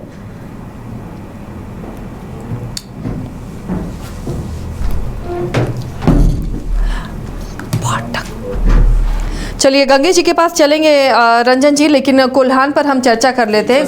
कोल्हान की बहुत दिलचस्प मुकाबला है कोल्हान में, और बहुत सारी सीटें हाई प्रोफाइल सीटें हैं, नज़रें टिकी हुई हैं, पूरे देश की नज़रें टिकी हुई हैं। सरायकेला जो सबसे हॉट सीट अभी पूरे झारखंड में बनी हुई है, इन सब के बीच में कई नए चेहरे भी नज़र आ रहे हैं और मुकाबला दिलचस्प सरयू राय भी बनाते हुए नज़र आ रहे हैं। पश्चिमी कुछ पूर्वी को छोड़कर पश्चिमी में फिर से चुनावी मैदान में सरयू राय हैं। तो एक एक कर चर्चा करते हैं। सबसे पहले बात कर लेते हैं सरयू राय की ही सीट पर चर्चा कर लेते हैं। बन्ना गुप्ता से उनका मुकाबला यहाँ बेहद दिलचस्प बनता हुआ नजर आ रहा है। वोटिंग परसेंटेज क्या इशारा करते हैं? सरयू राय जिन्होंने रघुवर दास को पिछली बार चुनाव में हराया था, इस बार बन्ना गुप्ता के लिए कितनी मुश्किल है? देखिए, अगर हम बात करें यहाँ पर जमशेदपुर पश्चिमी की, तो देखिए जमशेदपुर पश्चिमी में पिछली बार 53.92% वोट पड़े थे और इस बार वो ऑलमोस्ट 56% दिख रहा है, 55.95 है। तो एक सिग्निफिकेंट इंक्रीजमेंट दिख रहा है यहाँ पर। और ये जब अगर 2% भी और बढ़ गया तो वो 58 के पास चला जाएगा, 5% ज़्यादा। अब ये जो बढ़ा है तो मैं बहुत चौंकूंगा नहीं, इसलिए नहीं क्योंकि 2 हाई प्रोफाइल लीडर इस बार आमने सामने हैं। पिछली बार बन्ना गुप्ता के सामने देवेंद्र नाथ सिंह थे, इस बार बन्ना गुप्ता और सरयू राय की भिड़ंत है। दोनों का प्यार सभी जानते हैं। तो और रिकॉर्ड भी जो रहा है रंजन जी, वो यहाँ सरयू राय को ही फेवर करता हुआ दिखा है। जब वो नहीं थे तो बन्ना गुप्ता तब जीते हैं। नहीं, उन्होंने सरयू राय को एक बार पराजित किया है 2009 में। 2 बार सरयू राय जीते हैं, एक बार बन्ना गुप्ता जीते हैं। स्कोर लाइन 2-1 है। अगर इसे आप फुटबॉल या हॉकी का मैच समझे तो ये 2-1 है। अब बन्ना गुप्ता 2-2 करते हैं या 3-1 से सरयू राय आगे होते हैं, ये तो वक्त बताएगा, लेकिन टफ फाइट है। पिछली बार वोट परसेंटेज की बात करें तो 50.28% वोट जो है कांग्रेस के खाते में गया था और 38.55% जो है वो बीजेपी के खाते में वोट परसेंटेज आया था। तो ऐसे में जो एक लंबा जो वोट परसेंटेज का जो गैप था वो तब था मनीष जब सरयू राय यहाँ नहीं थे। सरयू राय उस वक्त पूर्वी से लड़ रहे थे, लेकिन सरयू राय के आने से मुकाबला थोड़ा बदला हुआ नजर आ रहा है। गंगेश जी भी इंतजार कर रहे हैं, उनके पास हम लोग गए थे पर आवाज नहीं पहुंच पाई। गंगेश जी, कोल्हान में तमाम सीटें बहुत ज्यादा हाई प्रोफाइल, बहुत इंपॉर्टेंट सीट है, हॉट सीट हम कह सकते हैं। सबसे ज्यादा नजरें तो सरायकेला पर टिकी हुई है, लेकिन सरायकेला पर हम बाद में आएंगे। पहले बात कर रहे हैं जमशेदपुर पश्चिमी की। यहाँ पर सरयू राय की दोबारा वापसी से मुकाबला कितना दिलचस्प बनता हुआ नजर आ रहा है। हवा जैसी कोई बात नहीं, लेकिन सरयू राय यहाँ पर किस तरह की लहर पैदा कर पाए हैं? देखिए, पिछले चुनाव से इसकी तुलना करनी पड़ेगी। पिछले चुनाव में सरयू राय के बीजेपी छोड़ने से 4-5 सीटों पर असर पड़ा था। वो फैक्टर अब इस बार कहीं मिसिंग है। इसके अलावा सरयू राय खुद भी अपने आप में एक एक्टिविस्ट टर्न पॉलिटिशियन है, तो उनका अपना एक ये है। तो कोल्हान क्षेत्र में इन दोनों बातों को अगर हम जोड़ दें तो थोड़ा सा एज बीजेपी को ज़रूर दिखता है, और अगर ये एज है तो ये नुकसानदायक है निश्चित रूप से मौजूदा सरकार के लिए। तो मौजूदा गठबंधन को जो सरकार में है उसके लिए कोल्हान पर नज़र रखना बहुत ज़रूरी था। मुझे लगता है कि जिन जगहों पर हम पहुँचे वहाँ पर बहुत साफ दिख रहा था कि एक घबराहट थी, एक माहौल था वैसा जो गठबंधन के प्रत्याशी थे उनमें। ऐसा नहीं था कि बहुत निश्चिंतता थी बीजेपी के कैंडिडेट्स में या जेडीयू से इस बार सरयू राय लड़ रहे हैं उनके, ये में बहुत निश्चिंतता नहीं थी, लेकिन फ़र्क बहुत साफ नज़र आता था। तो मुझे लगता है कि चंपई सोरेन फैक्टर एक है। चंपई सोरेन फैक्टर का क्या असर पड़ेगा 1-2 सीट को हम देखेंगे उस पर, लेकिन सरयू राय का इस खेमे में आ जाना, तो वो जो नुकसान 4-5 सीटों का हुआ था पिछली बार, वो नुकसान तो कम हो गया। इसमें प्लस ये हो गया कि चंपई सोरेन भी आ गए, तो बीजेपी को उसमें फ़ायदा दिखता है। अब वो वोटर टर्नआउट के हिसाब से अगर हम देखें तो अगर बहुत ज़्यादा फ़र्क उस तरह का नहीं दिखता है, हालांकि कुछ एक क्षेत्र में उधर अच्छी वोटिंग हुई है, तो वो दिखता है कि कुछ बयार जैसी स्थिति नहीं थी। हाँ, हो सकता है कि लोगों ने मन बदला था। पिछली बार जो सरयू राय को वोट मिला था या सरयू राय के प्रभाव वाले वोट थे, वो बीजेपी के वोट थे जो विपक्ष में गए थे। तो अगर वही वोट इस बार उनके पक्ष में चले गए, बीजेपी के पक्ष में चले गए, तो समीकरण बदल सकता है, इसका एक असर पड़ सकता है। रोमिता से, चूँकि वो खुद बिलोंग करती है जमशेदपुर से, एक छोटा सा रिमार्क्स लेंगे और फिर मुझे दीजिएगा रोमिता के साथ यहाँ से इजाज़त।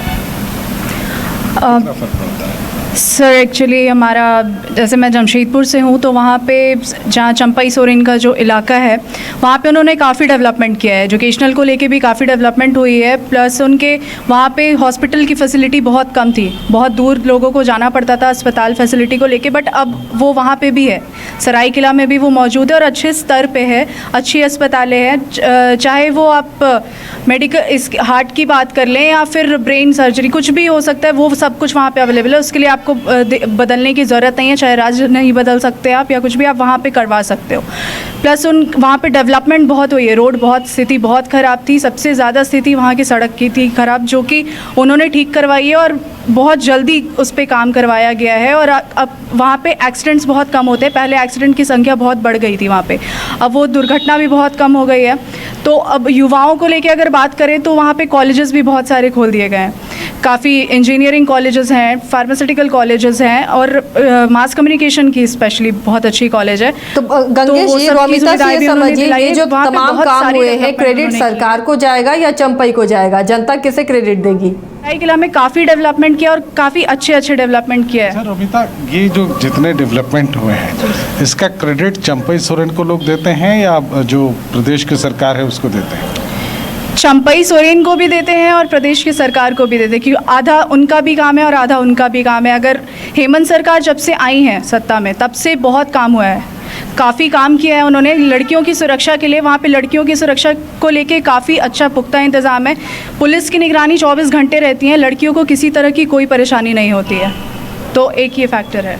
चलिए, बहुत साफ है, लेकिन होता क्या है कि चेहरे बदलने से लोगों के अंदर एक भ्रम की स्थिति बनती है। सरकार काम करती है, चेहरे सामने होते हैं उसके, तो सामने में चंपई सोरेन थे या वहाँ के लोकल प्रतिनिधि थे, तो अगर चंपई सोरेन के रहते हुए वो सारी चीज़ें हुई हैं तो सारा क्रेडिट उनके खाते में जाएगा और उनकी बातों का ज़्यादा असर पड़ेगा। चेहरों से बहुत फ़र्क पड़ता है, चेहरे कौन से हैं, क्या हैं, इससे बहुत फ़र्क पड़ेगा। और इस बार के चुनाव में कोल्हान का ये जो मतदान है बहुत कुछ डिसाइड करेगा। हमारी तरफ से इजाज़त, नमस्कार। चलिए, शुक्रिया गंगेश जी इस चर्चा में शामिल होने के लिए। तो देखिए, कोल्हान के नतीजे आने वाले सरकार के लिए बहुत महत्वपूर्ण है और शायद इस वजह से जो बात गंगेश जी कर रहे थे रंजन जी की घबराहट दिखी, तो घबराहट क्यों ना हो, क्योंकि उनके खाते में ही तमाम सीटें थी, उनके पास खोने के लिए बहुत कुछ है, लेकिन दूसरे खेमे में एनडीए के पास खोने के लिए कुछ नहीं था क्योंकि उसके पास सीटें नहीं थी। अब इस बार जो होगा वो प्लस होगा, पाने के लिए होगा, तो इंडी फोल्डर में घबराहट होगी। कितनी सीटें बचा सकती हैं, इस पर लगातार हम चर्चा करते रहे हैं। फिलहाल पश्चिमी की बात हो गई, पूर्वी की बात कर लेते हैं। जमशेदपुर पूर्वी का जो मुकाबला रहा है, अब एक नया चेहरा सामने आया है। वहाँ की जनता रघुवर दास से अनजान नहीं है। मुख्यमंत्री यहाँ के बने, अब राज्यपाल उड़ीसा के हैं, उनकी बहू चुनावी मैदान में है, यंग हैं, बोलती हैं, पत्रकार रही हैं, तो एक फ़ायदा उनको मिलता हुआ दिख रहा है। और दूसरी तरफ कांग्रेस से अजय कुमार हैं, डॉक्टर अजय कुमार भी काफ़ी पुराने अब नेता बन चुके हैं, एक तेज तर्रार आईपीएस की उनकी छवि भी रही है। जेएलकेएम के तरुण कुमार डे भी चुनावी मैदान में है। जेएलकेएम का कितना प्रभाव इस इलाके में होगा, क्या अब चुनाव के बाद क्या समीकरण जिस पर हम चर्चा करते रहे रंजन जी कुछ अलग पड़ते हुए दिखे? देखिए, अगर जमशेदपुर पूर्वी की आप बात कीजिए तो यहाँ बहुत कुछ इस बात पर निर्भर करेगा कि जो शिवशंकर सिंह हैं और राजकुमार सिंह हैं, ये कितने वोट लेकर आते हैं, क्योंकि ये जो भी वोट लेकर आएंगे वो पूर्णिमा दास साहू के खाते से ही कटने वाले हैं, तो इस पर एक नज़र होगी। हालांकि जैसा मैं हमेशा कहता हूं कि जमशेदपुर पूर्वी जो है ट्रेडिशनली बीजेपी की सीट रही है, और इतना ही नहीं, इसे अगर आप ट्रेडिशनली रघुवर दास की भी सीट कह लें तो गलत नहीं होगा, क्योंकि अगर पिछली बार को आप छोड़ दें तो रघुवर दास 1995 से लगातार जीत रहे हैं, और उससे पहले भी जाइए तो वहाँ दीनानाथ पांडे जीतते थे। तो यहाँ पर जो है वो बीजेपी का जो समीकरण है वो थोड़ा स्ट्रांग बैठता है, क्योंकि यहाँ पर अगर आप ये भी देखें कि जो मुस्लिम वोटर्स हैं वो कम है संख्या में, 6.3% के आसपास हैं, और यही वजह है कि यहाँ पर बीजेपी को आमतौर पर आसानी होती है। लेकिन पिछली बार सरयू राय चूँकि मैदान में उतरे थे, वो भी बीजेपी के पुराने सदस्य रहे हैं, तो एक जो बीजेपी के जो वर्कर्स थे और वोटर्स थे उनके बीच एक कन्फ्यूज़न था। जो रघुवर दास से नाराज़ थे जो एंटी इनकम्बेंसी थी, तो वो सारी चीज़ें जो है वो सरयू राय के तरफ जाती चली गई। और ऐसी परिस्थिति में जो भाजपा विरोधी वोट होते हैं वो भी कांग्रेस को न जाकर सरयू राय को गई। क्योंकि अगर आप देखिए तो यहाँ पर गौरव वल्लभ पिछली बार चुनाव लड़ रहे थे, सिर्फ 18,976 वोट ही लेकर आ पाए थे कांग्रेस के टिकट पर। क्योंकि अगर यही कांग्रेस का बेस है तब फिर अजय कुमार के लिए तो लड़ाई बहुत मुश्किल हो जाएगी। तो इसका मतलब यह है कि जो एंटी बीजेपी वोट था वो भी सरयू राय के पाले में ही गया था। और यही वजह है कि सरयू राय जो है लगभग 42.5% वोट लाने में कामयाब हुए थे। तब भी जब रघुवर दास ने बेहतर नहीं किया तब भी उनके पास 33.5% वोट थे। तो इसका मतलब ये हुआ कि लगभग 9% का फर्क था। अब चूंकि सरयू राय जो है इस चुनाव में नहीं है और अब सरयू राय बीजेपी का समर्थन भी कर रहे हैं, खुद जेडीयू के टिकट पर पश्चिम से चुनाव लड़ रहे हैं। और पूर्णिमा दास साहू ने जो है मंच पर जाकर पैर भी छुआ। तो ये एक जो आप कहते हैं कि बड़े ही रणनीतिक तौर पर सारी चीजें की गई, ये पैर छूने वाला जो भी जो बात है, इसको ऐसे भी समझ सकते हैं कि जब सरयू राय जदयू में आगे सोची समझी अपनी रणनीति के तहत, जदयू का गठबंधन है, शायद यही सोच के वो आ गए, आपस में बातचीत हो गई, तो निश्चित तौर पे अब उनकी भी जिम्मेदारी बनती है कि जो सीट वो छोड़ कर आए हैं वहाँ पे वो भी भाजपा यानी कि जो रघुवर दास की जो बहू है उनको वो भी साथ दे, उनको देना ही पड़ेगा, गठबंधन धर्म को निभाना पड़ेगा। ये तस्वीर देखकर थोड़ी यूपी की भी याद आ जाती है, जब डिम्पल यादव ने मायावती के पैर छुए थे और जब दोनों लोग साथ में आए थे, चुनाव साथ में लड़ रहे थे, तो मायावती के पैर उन्होंने छुए थे। और ये काफी वायरल भी हुआ था और लोग काफी 2019 का लोकसभा चुनाव था वो उस तरह की तस्वीर सामने आ जाती है इसको देख। तो गठबंधन धर्म निभाएंगे, उन्हें निभाना पड़ेगा निश्चित तौर पे। तो जीत वहाँ भी कोई मतलब एज दिखता है पूर्णिमा दास साहू को। हालांकि अजय कुमार भी बहुत दमखम लगाकर चुनाव लड़ रहे हैं और जो कांग्रेस के ट्रेडिशनल वोटर्स हैं और वो उनको वोट करेंगे। और कुछ जो उनकी छवि रही है सुपर कॉप वाली, उसका एडवांटेज भी उनको मिल सकता है, क्योंकि लोगों के अंदर जो उनकी एक छवि बनी हुई है वो अच्छी है और इसका फायदा उन्हें 2011 के बाई इलेक्शन में मिला भी था। लेकिन रंजन जी, एक और बात है कि अधिकारी जब अधिकारी के रूप में रहते हैं, जब वो अधिकारी रहते हैं, आईपीएस एसपी हो या डीएम हो, तो वो छवि अलग होती है।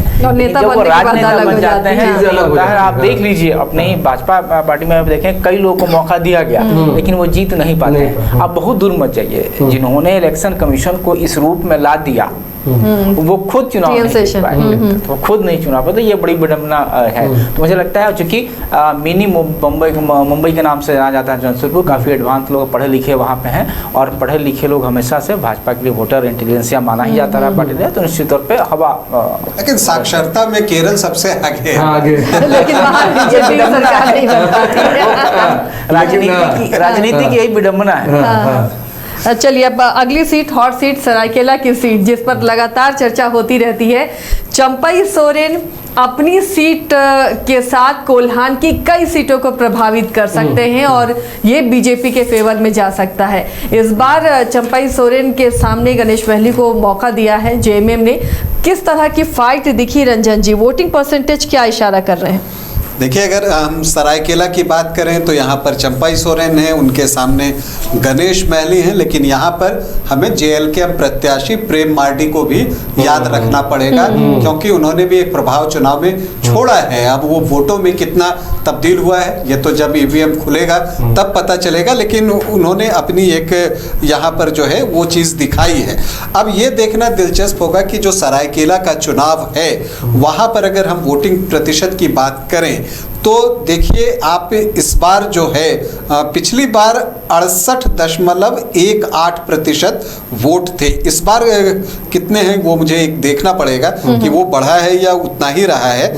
लेकिन अगर हम यहाँ के चुनाव की बात करें तो आप ये देखिएगा कि चंपई सोरेन को करना क्या है, जो उनके अपने वोट हैं उनको इंटैक्ट करना है, क्योंकि बीजेपी का बेस यहाँ पर आप मानकर चलिए 40-42% के आसपास बिना चंपई सोरेन के भी 43.76 था पिछली बार था। तो वो 40-42 आप उससे पहले चले जाइएगा 2014 में तो वो लगभग 45% था। देखिए सरायकेला में वोटिंग बहुत अच्छी हुई है, 71.1 5-4%, यानी अगर ये बढ़ता है तो 72-73 चला जाएगा। तो अगर 71.54% है सरायकेला में, तो आप मानकर चलिए कि ये दोनों ही फैक्टर हो सकता है।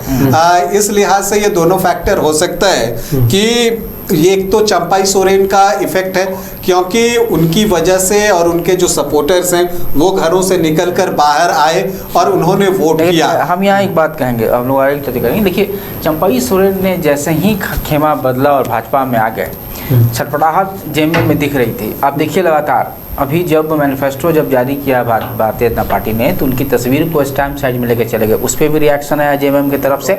अभी 2 दिन पहले की बात है कि जब वहाँ चुनावी सभा हो रहा था, तो उसमें शायद पीएम मोदी ने या फिर किसी और नेता, मैं बोल रहा हूँ, लेकिन किसी ने उनको वायरल हुआ था कि चंपई अमित शाह जी ने जिस तरीके से, हालांकि वो दुलार में प्यार में बुलाए होंगे चंपई को, या चंपई आओ या जाओ या जो भी हो शब्द, तो इसे भी वायरल किया। यानी जब जब चंपई सोरेन के साथ और कुछ लगता है, ये नजरिया है जेएमएम का, वो उसे हाईलाइट करते हैं। इसका मतलब है कि ये दिखाना चाहते हैं कि वोटर, आप देखिए आपके जो चंपई हैं उनको कितना वहाँ पर परेशानी हो रही है। लेकिन इसका अर्थ ये भी हो गया कि आप कहीं ना कहीं डरे हुए हैं। चंपई सोरेन के पूरे इतिहास को आप देखिएगा तो चंपई सोरेन जितना डिपेंडेंट जेएमएम पे थे, जेएमएम उनसे कहीं ज़्यादा डिपेंडेंट चंपई सोरेन पे था। सभी जगह उनके लोग हैं, मजदूर नेता भी रहे हैं, फैक्ट्री में भी उनकी पकड़ रही है, मजदूरों के पकड़, तो सभी जगह पूरे इलाके में उनकी अपनी पकड़ है, उनकी एक छवि है। पहले भी हम लोग चर्चा कर चुके हैं कि अपनी छवि, व्यक्तिगत छवि बहुत मैटर करता है विधानसभा चुनाव में, जिनका फायदा होगा। दूसरी बात कि आजसू भी इस बार साथ है, जेबीएम में भी साथ है, तो अलग अलग आप जब देखेंगे तो उस इलाके में देखा गया है कि जो गैप था हार जीत का, वो दोनों बढ़ गए। तो इस बार सब तो एक साथ है, तो निश्चित तौर पर उनको फायदा इस बार। चलिए जल्दी जल्दी आगे बढ़ते हैं बाकी सीटों की तरफ, और उसमें सरायकेला, जमशेदपुर पूर्वी पश्चिमी पर हमने बात कर ली है, ईचागढ़ की सीट है, जगन्नाथपुर की सीट है, चाईबासा की सीट है, इसके अलावा पोटका है और सीट है तो इन मनोहरपुर, ये सारी सीटें हैं। तो इन सीटों पर भी चंपई सोरेन का क्या असर दिख रहा है, इन सीटों पर कैसा मुकाबला दिख रहा है, अब परसेंटेज के बाद क्या लगता है, जनता बदलाव चाहती है या पुराने पर भरोसा है? देखिए, अगर आप सिंहभूम के जो 6 विधानसभा क्षेत्र हैं, अगर आप वहाँ चले जाएं, चाहे आप, एक तो सरायकेला उनकी अपनी ही सीट हो जाती है, इसके अलावा चाईबासा है, मझगांव है, जगन्नाथपुर है, मनोहरपुर है, खरसावां तो खूंटी में आ जाता है। तो अगर आप इन सीटों पर देखें तो उनका प्रभाव दिखता है, और उनका प्रभाव खरसावां सीट पर भी दिखता है। आज जमशेदपुर में भी अगर आप ईस्ट और वेस्ट को छोड़ दें तो बाकी जो 4 विधानसभा क्षेत्र हैं वहाँ पर उनका प्रभाव अच्छा खासा है। चाहे आप बहरागोड़ा की बात कर लें, जुगसलाई की बात कर लें, घाटशिला से तो खुद उनके बेटे ही लड़ रहे हैं, और पोटका में भी उनका एक इम्पैक्ट जो है वो दिखता है। तो आप ये मानकर चलिए कि चंपई सोरेन का प्रभाव तो पड़ा है, अब वो कितने प्रतिशत वोट अपने साथ लेकर आ रहे हैं, इस पर बहुत कुछ निर्भर करेगा।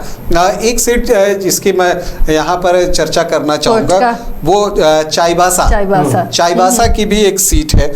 चाईबासा की सीट पर भी एक दिलचस्प मुकाबला आपको दिखेगा। वहां पर दीपक बिरुआ चुनाव लड़ रहे हैं और सामने बीजेपी ने एक नया प्रत्याशी उतारा है, गीता बालमुचु को। पिछली बार जेबी तुबीद वहां से लड़े थे, जी हाँ, तो वो वहां से लड़े थे। अब देखिए यहाँ पर भी मत प्रतिशत में फर्क दिख रहा है। पिछली बार 66.69 था, अभी 68.61% आ रहा है, तो मतलब ऑलमोस्ट ये 70 के आसपास जाएगा, तो 3% बढ़ रहा है।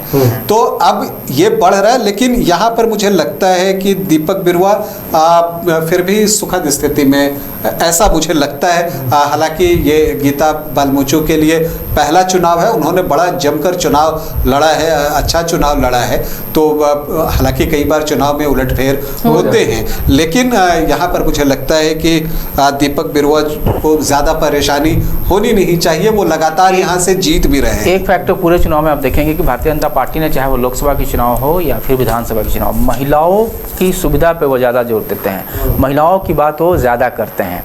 राष्ट्रपति चुनाव से लेकर के विधानसभा कहीं पे। तो इस बार भी चुनाव में उन्होंने प्रत्याशी भी अच्छे खासे संख्या में उन्होंने उतारा है और ये दिखाने की कोशिश की है कि हम महिलाओं के साथ हैं, महिलाओं की बेहतरी के साथ हैं। तो निश्चित तौर पर women card Bharatiya Janata party बहुत अच्छे तरीके से, आप देखेंगे कि लोकसभा में भी सत्र में भी जो भी नेत्री रही है शुरू से, सुषमा स्वराज भी उनको मौका दिया जाता था बोलने के लिए, स्मृति ईरानी उनको मौका दिया जाता था बोलने के लिए। तो महिलाओं को ये आगे करते हैं और मुझे लगता है कि ये कार्ड भी वहाँ पे होता है। ये गीता पलमुचो आई, हालांकि दीपक बिरुवा मतलब 3 बार लगातार जीत चुके हैं, चौका लगाना चाहते हैं, जीतता है। जी हाँ, तो 51% के लगभग वहाँ पर इनके वोट परसेंटेज है जेएमएम के वहाँ पर, और 26,159 वोट से जीते भी थे। मार्जिन भी बड़ी थी और जेबीटी 31.41, मतलब लगभग 19% के आसपास का फर्क आ जाता है। उस गैप को पाटना आसान नहीं होता, क्योंकि कम से कम आपको 10-11% वोट उधर से निकालने होंगे।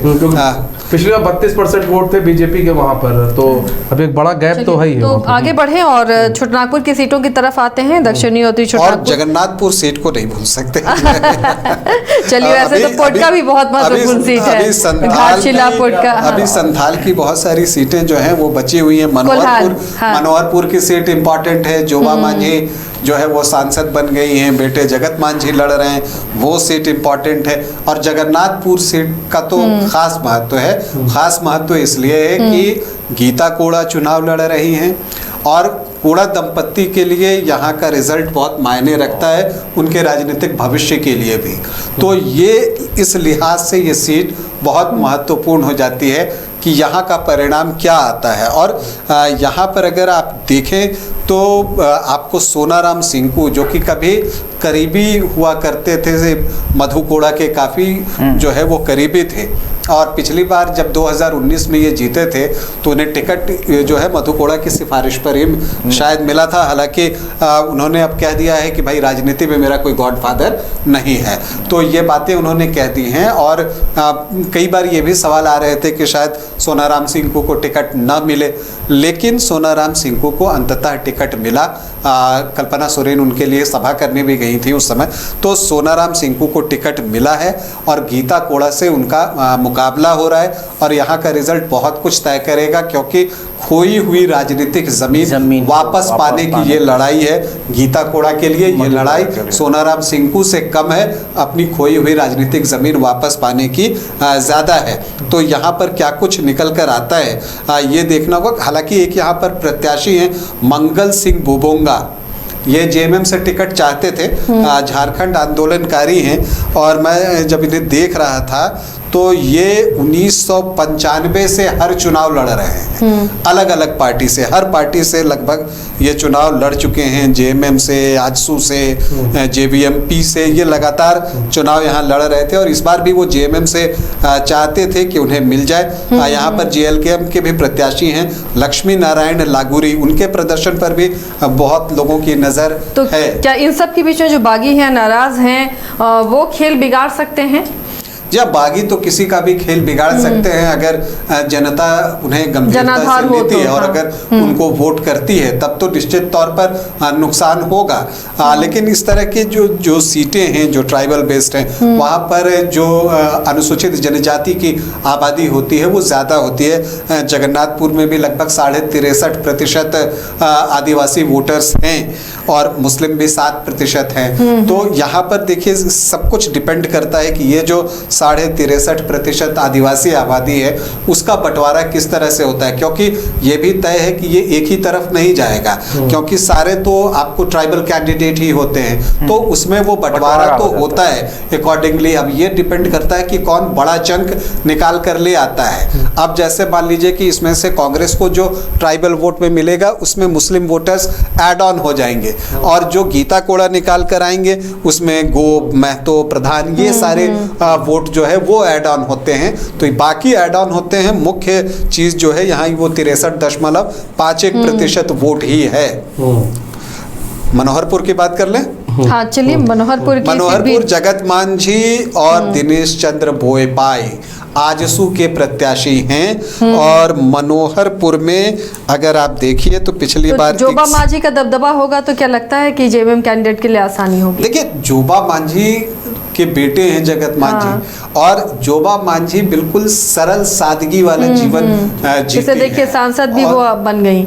लेकिन बावजूद इसके उनकी कनेक्टिविटी लोगों से हमेशा बेहतर रही है, जो वो लोगों से बातचीत करती हैं और जिस तरह का उनका व्यवहार होता है, तो इस वजह से ये बहुत मायने उनकी- रखता है, ये जी, बहुत मायने बहुत रखता है। उनकी लोकप्रियता रही। हालांकि यहाँ पर भी अगर आप देखिएगा तो कई बार चीजें लगती हैं कि क्लोज हो रही हैं, लेकिन जब से वो जेएमएम में आई हैं तो स्थिति उनकी थोड़ी स्ट्रांग हुई है। 40% से ज्यादा वोट ही वो यहाँ पर लाती रही हैं। यहाँ पर गुरुचरण नायक जो कि बीजेपी के टिकट पर चुनाव लड़ते थे, वो शुरू में थोड़े नाराज हुए थे, लेकिन फिर उनको मना लिया गया है। और ने काफी काम किया। जी हाँ, और यहाँ पर आजसू से टिकट नहीं मिलने पर ना दिलबर खारखा हैं, वो जेएलकेएम के टिकट पर लड़ रहे हैं। अब वो कितना डैमेज करते हैं ये देखने वाली बात होगी। किसे डैमेज करते हैं ये भी अगर ये डैमेज करेंगे तो आजसू प्रत्याशी को ही करेंगे, और ये भी चूंकि पहले आजसू में ही आजसू में थे, तो ये डैमेज करेंगे तो दिनेश चंद्र बोईपाई को ही डैमेज करेंगे।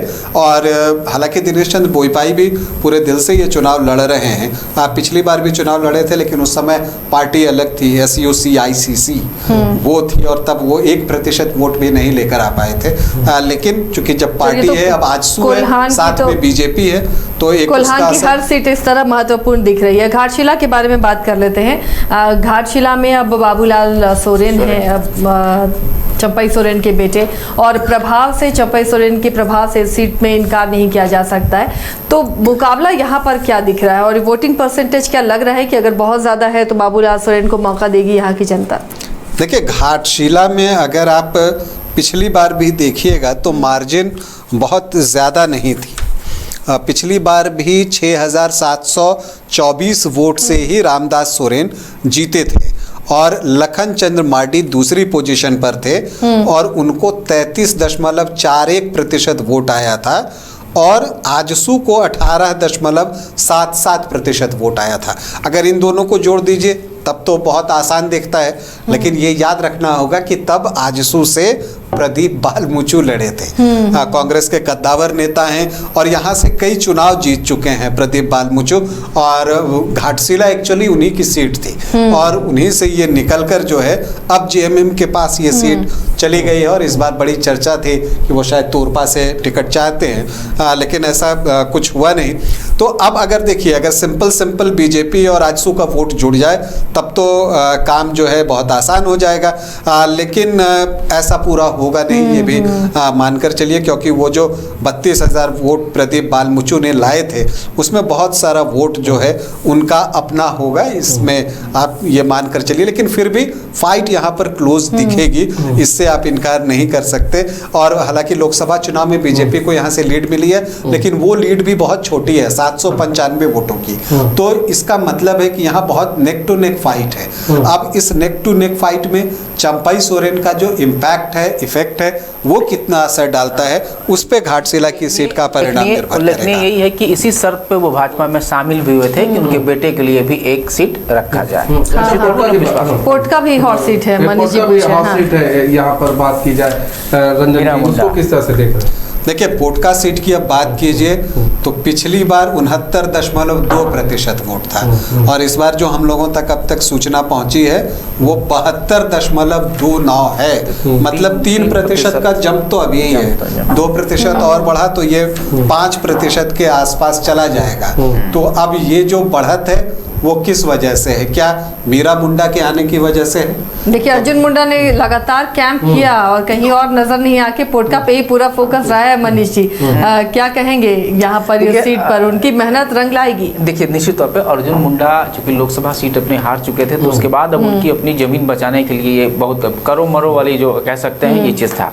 चूंकि देखिएगा, जब प्रचार में दूसरे राज्यों के सीएम को जब भाजपा ने उतारा यहाँ पे, या फिर पूरी तरह से हम कह सकते हैं कि एक तरह से आउटसोर्स कर दिया यहाँ के चुनाव को दूसरे राज्य के सीएम को लेकर के, तब तब ये बातें विपक्ष ने उठाई कि भाई यहाँ पे भाजपा के पास आदिवासी चेहरा नहीं है, नेता नहीं है। तो ऐसे में अब मीरा मुंडा को आगे ला करके और ये चुनाव जीतना इनके लिए अर्जुन मुंडा के लिए बहुत ज़रूरी है, बहुत अहम है। और चूंकि वो माने जाते हैं, नेता भी रहे हैं, जमशेदपुर से उनका रहा है, पहले से वो CM भी रहे हैं, तो एक बड़ा चेहरा। हालांकि भारतीय जनता पार्टी ने उनको जगह भी दी कैबिनेट में बड़ी सी तरह से, तो निश्चित तौर पर अब हमें कह सकते हैं कि एड़ी चोटी सब लोग लगाए होंगे ताकि ये उनकी जीत हो। अब चलिए, तो देखना होगा चंपई सोरेन का क्या किया मिलता है। कोल्हान पर तो नजरें सबकी टिकी हुई हैं, चंपई सोरेन की प्रतिष्ठा भी साख पर लगी हुई। कोल्हान में कितनी सीटें वो बीजेपी खाते में डाल सकते हैं। अब आगे बढ़े रंजन जी। जल्दी वैसे मनोहरपुर हो गया, मजगांव को क्यों छोड़े। मजगांव भी देखिए JMM की बड़ी ट्रेडिशनल सीट है। नीरल पूर्ति यहाँ पिछले 2 बार से जीत रहे हैं, लेकिन आपको बता दें कि इस सीट पर पिछले 5 चुनाव की अगर आप बात करें तो नीरल पूर्ति और बड़कुंवर गगरई के बीच बहुत क्लोज फाइट देखने को मिलती है। 3 बार नीरल पूर्ति जीते हैं तो 2 बार बड़कुंवर गगरई भी जीते हैं, लेकिन वो 2009 और 2000 में जीते थे। तो अब देखना है कि नीरल पूर्ति जो है फिर से एक जीत अर्जित यहाँ पर करते हैं या नहीं। चूँकि पिछली बार उनका जो मत प्रतिशत था वो 50% से ज़्यादा था, लगभग 51.5% के आसपास जो है उनका मत प्रतिशत था। और पिछली बार जो भूपेंद्र पिंगुआ हैं वो बीजेपी से लड़े थे और बड़कुंवर गगरई जो हैं भारत आज़ाद सेना पार्टी से एक लड़ गए थे, तो वो भी वोट ले आए थे। ये भी तो पूरी तरह से वोटों का बंटवारा हो गया था, बिल्कुल एक तरफा जीत थी वहाँ पर नीरल पूर्ति की। 47,000 से ज़्यादा वोटों से वो जीते थे। फिर भी अभी भी ये सीट जो है JMM के आप कह सकते हैं कि थोड़ा सा एज देता हुआ दिखता है। और एक सीट आपको बच जाती है, वो खरसावां की सीट है, और वो सीट भी बहुत इम्पॉर्टेंट है। और वो सीट को मैं इम्पॉर्टेंट इसलिए मानता हूँ क्योंकि वहाँ दशरथ गगरई के खिलाफ सोनाराम बेदरा जो है वो चुनावी मैदान में है। और सोनाराम बेदरा जो है वो चंपई सोरेन के बहुत करीबी हैं, और कहा जा रहा है कि सोनाराम बेदरा को चंपई सोरेन के कहने पर ही ये टिकट जो है मिला है। वो जेप अध्यक्ष भी रहे हैं सोनाराम बेदरा।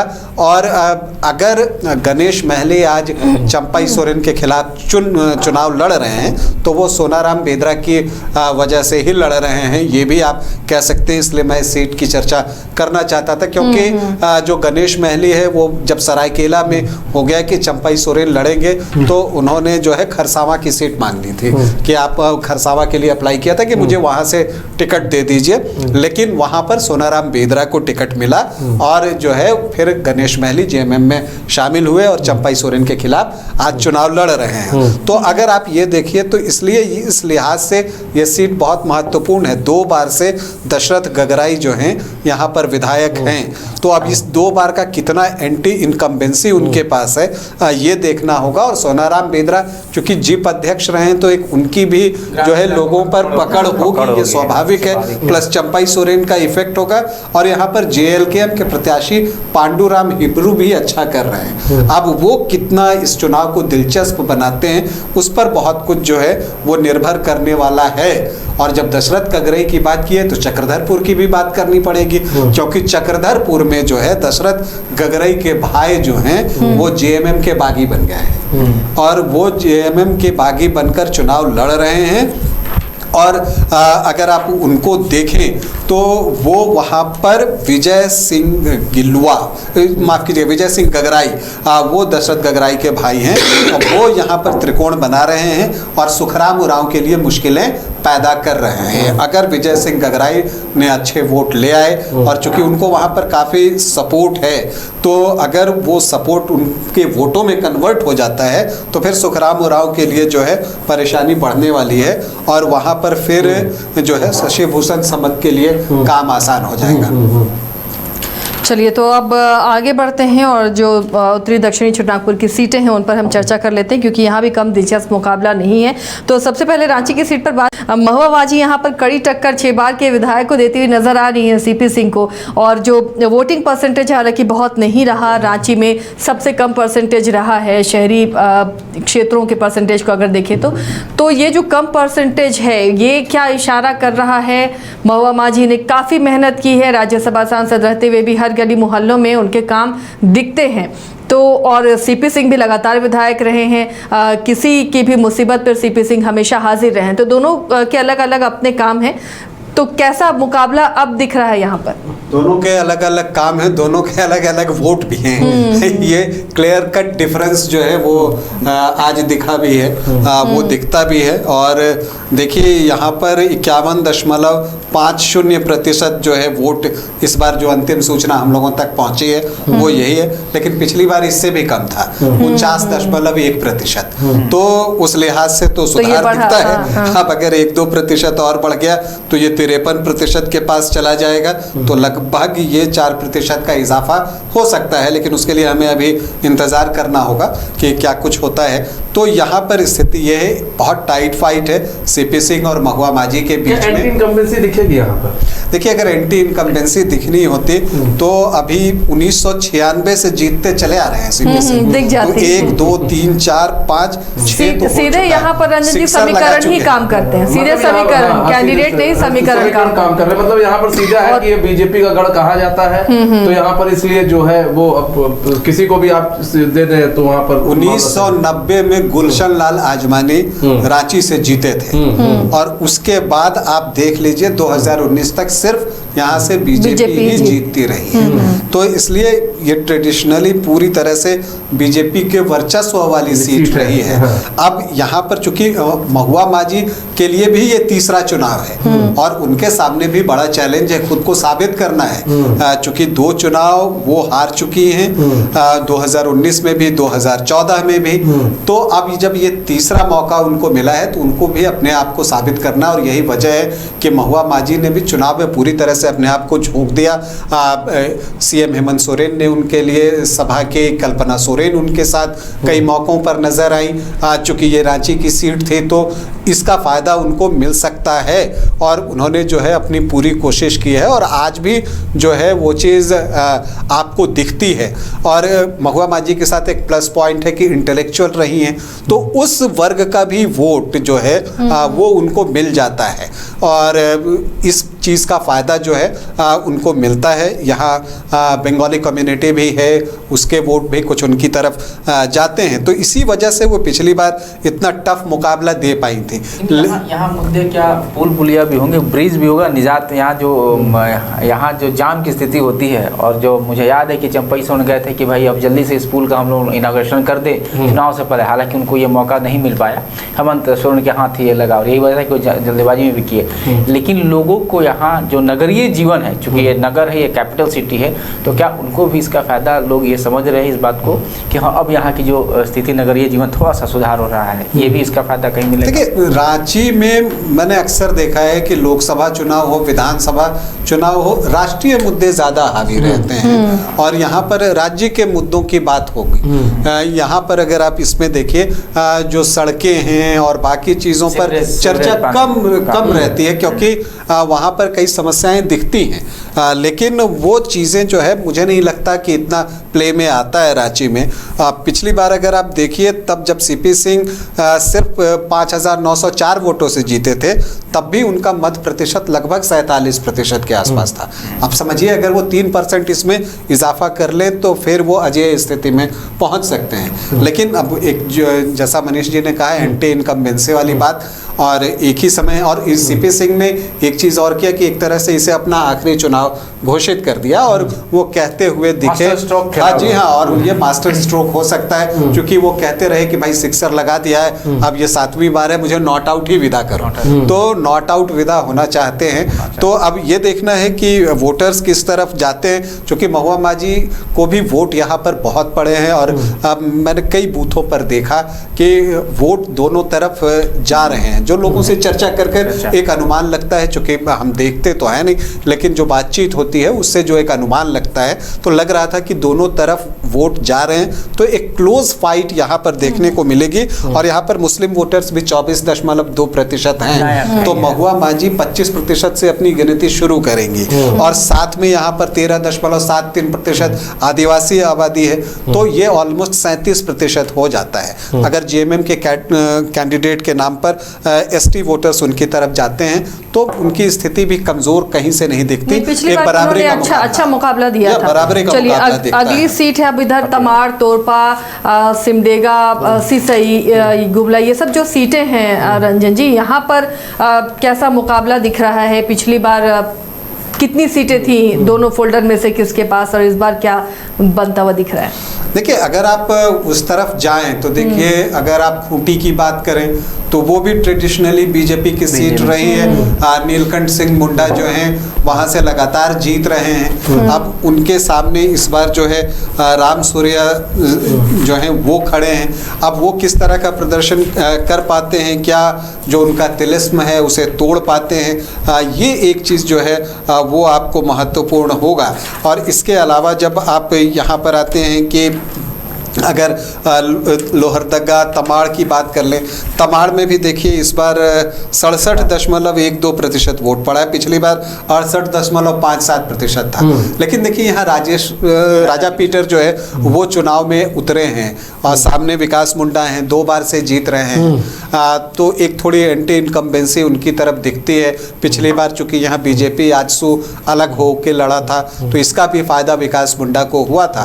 अब इस बार चूंकि राजा पीटर जेडीयू के टिकट पर चुनाव लड़ रहे हैं, जो दूसरी सीट है जेडीयू की, तो अगर जेडीयू 100% रिजल्ट लेकर निकल जाए तो बहुत चौंकने की बात नहीं होगी। और यहाँ पर राजा पीटर की एक अपनी छवि रही है। जब वो निर्दलीय भी लड़ते हैं तो उनके वोट जो हैं वो 20,000 के आसपास जो है वो श्योर रहते हैं। तो अब जब उसमें बीजेपी आजसू का साथ मिला है तो एक वो बात हो जाती है। तोरपा की सीट मुझे लगता है कि कोचे मुंडा के खिलाफ थोड़ी एंटी इनकम्बेंसी है। सुदीप गुड़िया को पिछली बार उन्होंने हराया था, इस बार भी सुदीप गुड़िया ही कैंडिडेट हैं। लेकिन अब कई बार आप देखती हैं कि चुनाव के पहले जो है वो थोड़ी एंटी इनकम्बेंसी दिखती है। और जो वो मैं नहीं कहता हूँ कि चुनाव के पहले वाली रात जो कयामत वाली होती है उसमें कई बार चीज़ें बदल जाती हैं। तो कोचे मुंडा उसी उम्मीद में है कि शायद कयामत वाली रात में कुछ उनके पक्ष में हो गया हो, और अगर नहीं हुआ होगा तो फिर उनके लिए मुश्किलें हो सकती हैं।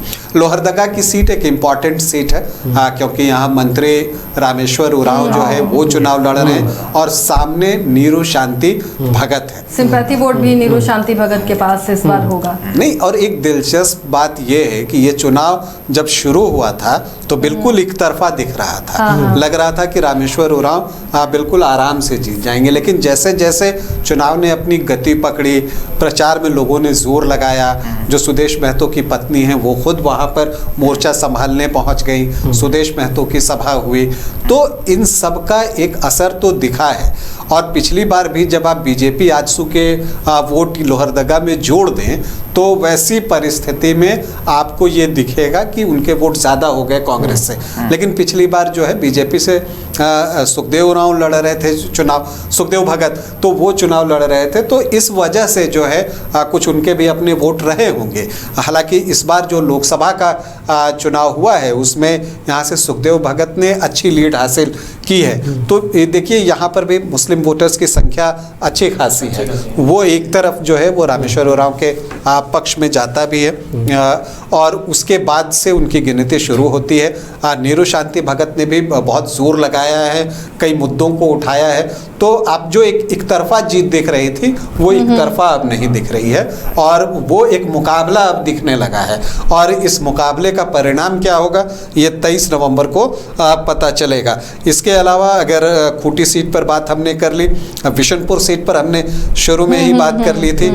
गुमला की सीट है, भूषण तुर्की और सुदर्शन भगत जो पूर्व सांसद हैं बीजेपी के, उनको उतारा गया है यहाँ पर।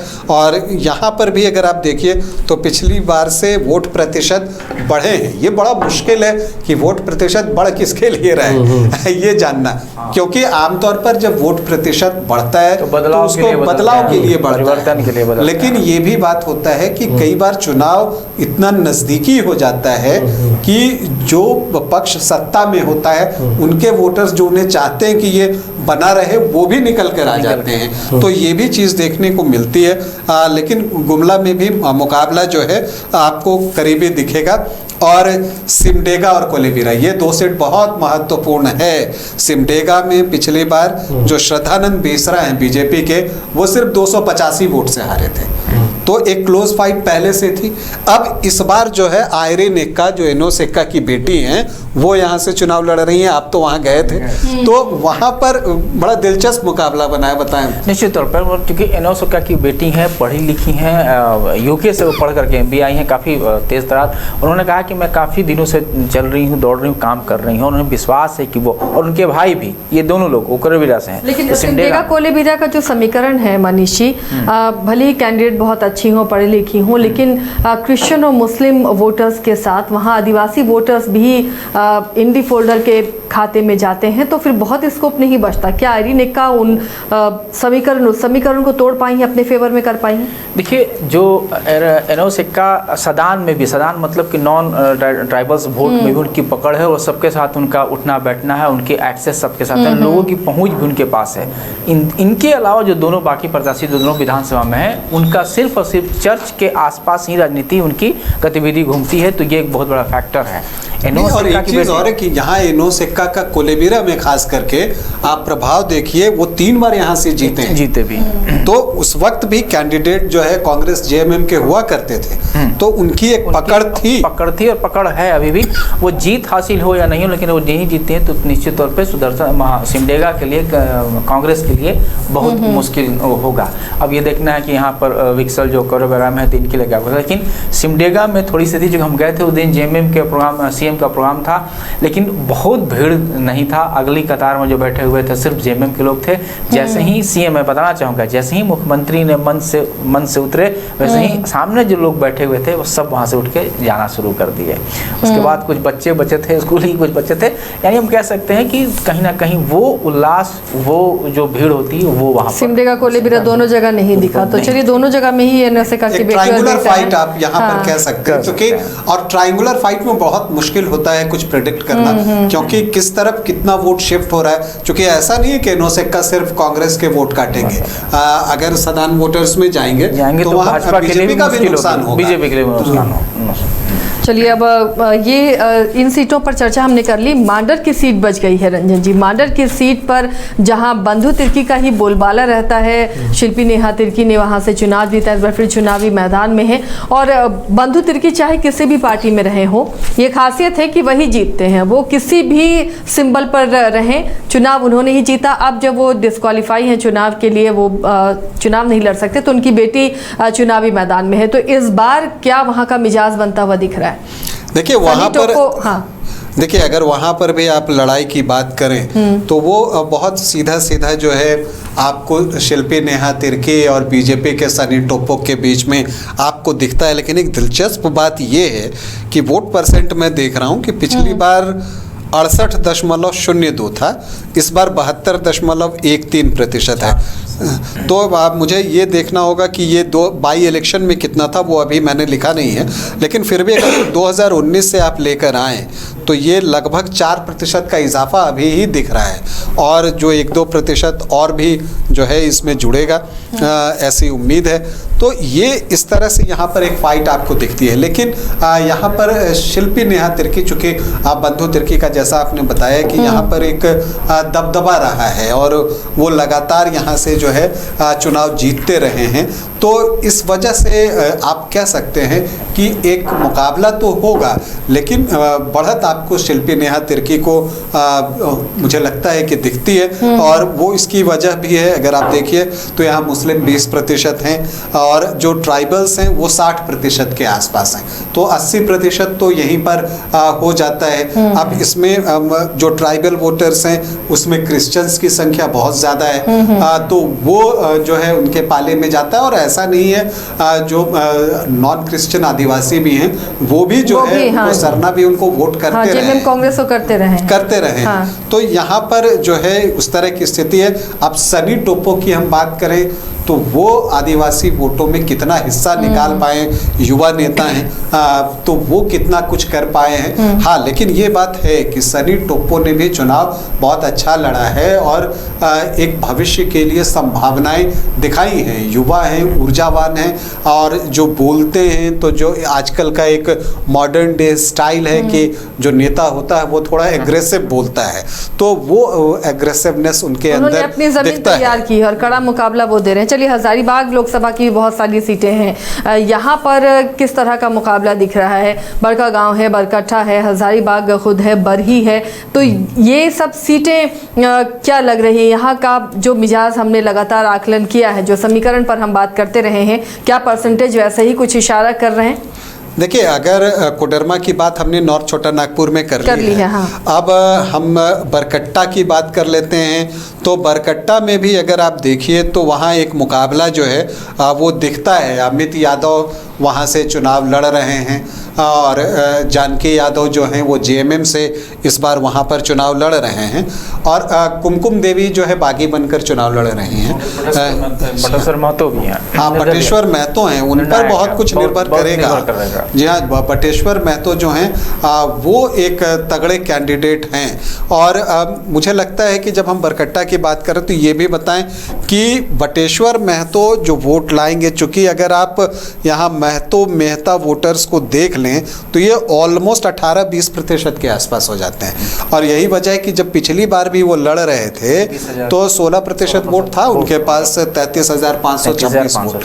और अमित यादव जब पिछली बार लड़ रहे थे तो उनको 72,572 वोट मिला था और जानकी यादव तब बीजेपी से थे तो उनको 47,000 वोट मिला था और लोकसभा में बीजेपी यहाँ 96,876 वोटों से लीड करने में सफल रही थी। लेकिन इस बार चूंकि हम जानकी यादव चले गए हैं जेएमएम में और उनको टिकट दिया और निर्दलीय थे ये अमित भाजपा ज्वाइन कर लिया, पहले ही चुनाव की सुगबुगी से पहले ही उन्होंने ज्वाइन कर लिया। अमित शाह का प्रोग्राम भी हुआ है, लेकिन जो जानकारी वहाँ से मिल रही है वो ये है कि मुस्लिम वोट जिधर चला गया, अल्पसंख्यक वोट इधर गया तो ध्रुवीकरण होता है फिर भाजपा वोट का। तो कुछ लोगों ने कहा कि भाजपा अमित के जीत भी बात हो रही है, भाजपा वहाँ से जीत भी सकता है, लेकिन कुछ लोगों ने ये भी कहा कि बटेश्वर महतो का जो वोट है वो अगर आगे कुछ बढ़ा है तो निश्चित तौर पे थोड़ी परेशानी भाजपा के लिए वहाँ हो सकती है।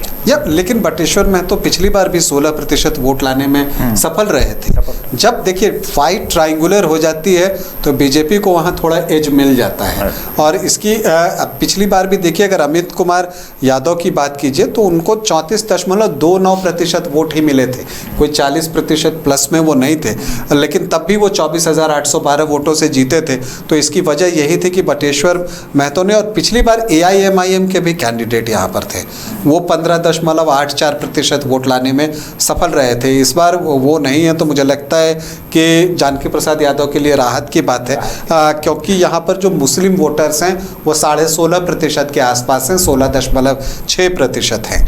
तो यहाँ पर भी एक फाइट आपको दिख रही है। बटेश्वर मेहता उसको ट्रायंगुलर बना सकते हैं, ट्रायंगुलर बना तो अमित यादव को फायदा थोड़ा होता हुआ मुझे दिख रहा है। चलिए, अब हमारे पास वक्त भी कम है तो जल्दी जल्दी में निपटाते हैं तमाम सीटों को। हाँ, बरही विधानसभा बहुत दिलचस्प। तो बरही मनीष जी बताएंगे। बरही में चूंकि उमाशंकर अकेला को कांग्रेस ने सीट नहीं दी, आखिरी मौके पर उनको जाना पड़ गया साइकिल की सवारी के लिए और जब वो आ गए तो उधर अरुण साहू जो हैं, तिलेश्वर साहू के लड़के हैं, साहू वहाँ डिसाइसिव है। हालांकि चौपारण इलाका भी है तो सपा से पहले भी चुनाव ये उमाशंकर अकेला लड़ चुके हैं और उनको उम्मीद है। एक और बड़ा फैक्टर वहाँ पे कि उमाशंकर अकेला का जुड़ाव शुरू से यशवंत सिन्हा के साथ रहा है। अब यशवंत सिन्हा भले ही एक्टिव पॉलिटिक्स में नहीं हो, लेकिन उनकी जो पकड़ है उस इलाके में काफ़ी है और मैं इस बात को जानता हूँ कि वो कहीं ना कहीं से वो सपोर्ट सपा को उनको मिलेगा, उमाशंकर अकेला को मिलेगा। जब हम लोग कवरेज करने के लिए गए थे तो मैंने उनसे पूछा भी था तो वो मुस्कुरा के जवाब दिए थे। एक वह अब साहू वोट है आपको तिलेश्वर साहू की कांग्रेस से हट करके, तो वहाँ भी मुकाबला जो होगा वो बड़ा दिलचस्प होगा। अपने सबके कैडर वोट है, लेकिन अगर साहू वोट अरुण साहू की तरफ जा रहा है, उमाशंकर का अपना वोट उनके पास आ रहा है, तो निश्चित तौर पर थोड़ा आसान हो जाएगा फिर मनोज यादव के लिए, क्योंकि मनोज यादव उस इलाके के अच्छे खासे दबंग भी कहेंगे या नहीं, लेकिन उनकी एक है, कहीं खड़े होते हैं तो कई लोग उनके साथ खड़े हो जाते हैं। तो ये मैंने उनको देखा है, तो उनका भी चांसेस वहाँ पर बन रहा है। जल्दी समय कम है हमारे पास, तो हर एक सीट पर हम जल्दी जल्दी चर्चा कर लेते हैं। बड़का गांव के बारे में तो मनीष ही बताएंगे ज़्यादा अच्छा, क्योंकि मनीष गए थे वहाँ कवर करने के लिए। मनीष, क्या देखा आपने? देखिए, बड़का गांव की बात करें तो बड़का गांव में वहाँ पर हम बात कर लें कांग्रेस और बीजेपी की, अगर हम बात करते हैं यहाँ पे एनडीए अलायंस की बात करते हैं, वहाँ पर एनडीए और एनडीए अलायंस की बात करते हैं, तो देखिए जो महिलाएं हैं और हम बात कर लें वहाँ पर तो महिला वोटर्स जो है ना, महिलाओं को काफ़ी देखती हैं। तो ऐसे में बात कीजिए अम्बा प्रसाद से काफ़ी जो महिलाएं हैं काफ़ी प्रभावित हैं। एक तो महिला है, दूसरी चीज़ बिल्कुल, महिला, मैं खुद महिला हूँ, अगर कोई महिला वोटर होती है तो मुझे लगता है उससे ही वोट दो। हाँ, तो और एक चीज़ और भी अम्मा प्रसाद के अंदर रहा है, जो एक फैक्टर रहा है, उनके स्वभाव से इतर जाके जब भी मैंने बात की तो कई लोगों ने ये चीज़ कही है कि अम्मा प्रसाद जो है वो कहते हैं ना कि आम पब्लिक की तरह वो उन्होंने लोगों से मिलती हैं, और एक आम वो नहीं लगता है कि वो विधायक हैं, और लोगों के बीच में जाती है, कुछ भी ऐसी प्रॉब्लम्स होती है तो बैठती हैं, लोग उनको घर से वास्तव में लोग कहेंगे तो शायद लोग हंसे, लेकिन वास्तव में लोग उनके घर पे पहुंच जाते हैं, उनको हाथ पकड़ के खींच ले जाते हैं। चलिए, लेकिन मनीष जी, रोशन लाल चौधरी के लिए देखिए योगी ने भी सभाएं की हैं, और लगातार सभाएं हुई हैं, बीजेपी के तमाम स्टार प्रचारक पहुंचे हैं रोशन लाल चौधरी के लिए, तो कड़ी टक्कर वहां दे रहे हैं। बिल्कुल, यही तो फैक्टर हो गया है। जब वहां पर योगी आदित्यनाथ पहुंचे, उन्होंने जो जनसभा की वहां पर रोशन लाल चौधरी के लिए, वो वहां पर कहीं ना कहीं एक बदलाव की तरफ एक इशारा करने लगा है, क्योंकि रोशन लाल चौधरी, क्योंकि योगी आदित्यनाथ, देखिए योगी आदित्यनाथ जो भी बोलते हैं उसका असर जरूर दिखता है उस विधानसभा क्षेत्र के अंदर। वो कहीं भी बोले, या तो उसका निगेटिव आपको उसका असर दिखेगा या तो पॉजिटिव असर दिखेगा। आप देखिए हरियाणा विधानसभा चुनाव हुआ, जहां जहां योगी आदित्यनाथ ने जनसभा की वहां बीजेपी वहां जीती है। ऐसे में कई जगह ऐसा होता है उसका जो फैक्टर नहीं दिख पाता है, तो योगी आदित्यनाथ जहां भी जाएंगे उसका या तो एक्स फैक्टर दिखेगा, या तो पॉजिटिव दिखेगा, या तो निगेटिव दिखेगा। और यहां पर देखिए बात की जाए, जहां अम्मा प्रसाद ये समझ रही थी कि नहीं हम जीत रहे हैं, वो आश्वस्त थी, लेकिन योगी आदित्यनाथ की एक जनसभा ने तो थोड़े से पसीने उड़ के दिखा दिए। चलिए हजारीबाग सीट पर बात करते हैं रंजन जी। हजारीबाग की सीट अब मनीष जायसवाल सांसद बने हैं, उसके बाद खाली हुई है, नहीं तो लगातार वो बीजेपी का गढ़ रही है, बीजेपी की सीट रही है। अब मुकाबला यहाँ प्रदीप प्रसाद के आने के बाद, उधर मुन्ना सिंह है, हर्ष अजमेरा है, इन सब के आने के बाद मुकाबला कैसा दिख रहा है? देखिए, चुनाव के पहले जब शुरू होती है चीज़ें तो लगता है कि कई कोण खोल रहे हैं, लेकिन जैसे जैसे चुनाव नज़दीक आता है वो रास्ता जो है वो संकरा होता चला जाता है, और वो आम तौर पर दो पोल में बंटता है। तो मुझे लगता है कि यहाँ पर जो मुख्य मुकाबला होगा वो बीजेपी और कांग्रेस के बीच में ही होगा। बीजेपी से प्रदीप प्रसाद मैदान में है और मुन्ना सिंह कांग्रेस से चुनाव लड़ रहे हैं। और देखिए, अगर आप प्रदीप प्रसाद की भी बात कीजिए तो वो पहले भी चुनाव लड़ चुके हैं, निर्दलीय भी चुनाव लड़े थे 2014 में, और तब उन्होंने 31% वोट लाए थे मनीष जायसवाल के खिलाफ। अभी उनके साथ मनीष जायसवाल का भी समर्थन है। बीजेपी का अपना एक स्ट्रॉन्ग होल्ड रहा है हजारीबाग में। हालांकि मुन्ना सिंह भी जो हैं बहुत दमदार कैंडिडेट हैं और लगभग 10-15 सालों से राजनीति में सक्रिय हैं। कोविड के दौरान उन्होंने कई काम भी किए हैं, और वो भी जेवीएम के टिकट पर चुनाव लड़ चुके हैं 2019 में, और तब उन्होंने 15% वोट लाए थे। तो दोनों का एक मास बेस तो है, और दोनों लोगों से जुड़े रहे हैं, चूँकि दोनों सामाजिक कार्यों में गहरी अभिरुचि लेते हैं। तो इसलिए मुकाबला यहाँ का दिलचस्प है। लेकिन यहाँ पर देखिए मुस्लिम वोटर्स भी 25.2% हैं। अब उदय मेहता JLK-M के हैं, क्या वो कोई असर डाल पाते हैं? अगर वो नहीं डालेंगे तो फिर मेहता वोटर्स जो है फिर से बीजेपी की तरफ जाएगा। और अगर ऐसा होता है, चूँकि हजारीबाग एक ऐसी सीट है जहाँ पोलराइजेशन अक्सर देखने को मिलती है, और अगर पोलराइजेशन होता है, चूँकि मुस्लिम वोटर्स 25.2% दिख रहे हैं, तो अगर पोलराइजेशन होता है तो फिर फ़ायदा जो है बीजेपी को हो सकता है। एक और फैक्टर है, सौरभ नारायण सिंह अब पूरी तरह से राजनीति से एक तरह से हम कहते तो अलविदा ले लिए हैं, तो उनके जाने के बाद ही वहाँ ये मौका सबको बाकी लोग को मिला। अब देखना है कि वो, हालांकि अब वो है नहीं, तो निश्चित तौर पे अब चूंकि बीजेपी इस बार चुनाव प्रचार में कहीं दिखे थे, हाँ, लेकिन वो अब नहीं, सक्रिय राजनीति में अब नजर नहीं आ रहे हैं, खुद नहीं है।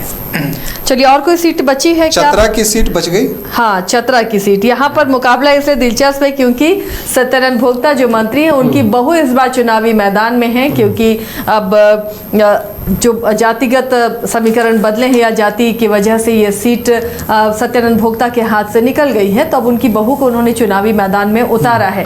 तो यहाँ का मुकाबला कितना दिलचस्प मिल रहा है? क्या सत्यानंद भोक्ता की जो लिगेसी उससे आगे बढ़ा पाएंगे उनकी बहू, या फिर यहाँ पर बीजेपी कैंडिडेट बाजी मारेगा? यहाँ भी जबरदस्त मुकाबला है। तेजस्वी यादव रश्मि प्रकाश के नॉमिनेशन में आए, यहाँ यादव वोटर्स बहुत अच्छे हैं, क्योंकि यहाँ पर जो आरजेडी का एक माई इक्वेशन होता है ना, उसको ये सपोर्ट करता है। 15.1% मुस्लिम और 15.8% यादव, तो ये लगभग 31% हो जाता है। लेकिन जो यादव वोट है उसमें डेंट लगाने के लिए जो मध्य प्रदेश के मुख्यमंत्री हैं डॉक्टर मोहन यादव की कई सभाएं यहाँ पर लगाई गई हैं। और यहाँ पर देखिए ट्रेडिशनली भी जो मुकाबला पिछले 20-25 सालों से है वो जनार्दन पासवान वर्सेस सत्यानंद भोक्ता ही होता था। इस बार भले सत्यानंद भोक्ता नहीं है, लेकिन चूंकि उनकी बहू है तो मुकाबला एक तरह से उसी तरह का है।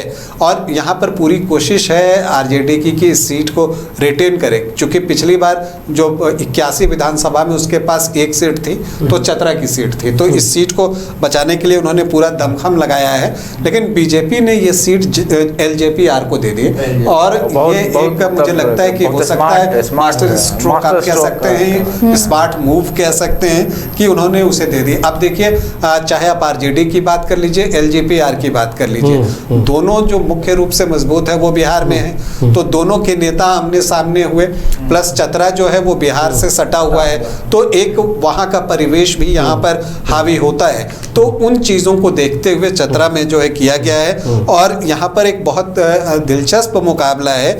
और जनार्दन पासवान पिछली बार हारे थे तो लगभग 35.5% वोट उनके पास था और सत्यानंद भोक्ता 46.5% वोट लाने में कामयाब रहे थे, तो एक फासला 10-11% का दिखता है। लेकिन बावजूद इसके चूंकि यहाँ पर बहुत आप कह सकते हैं कि इंटेंस कैंपेनिंग जो है, एक्सटेंसिव कैंपेनिंग जो है वो बीजेपी की तरफ से भी हुई है। चूंकि एलजेपीआर का अपना कोई संगठन तो यहाँ है नहीं, तो बीजेपी ही एक तरह से चुनाव लड़ रही है, नाम एलजेपीआर का है।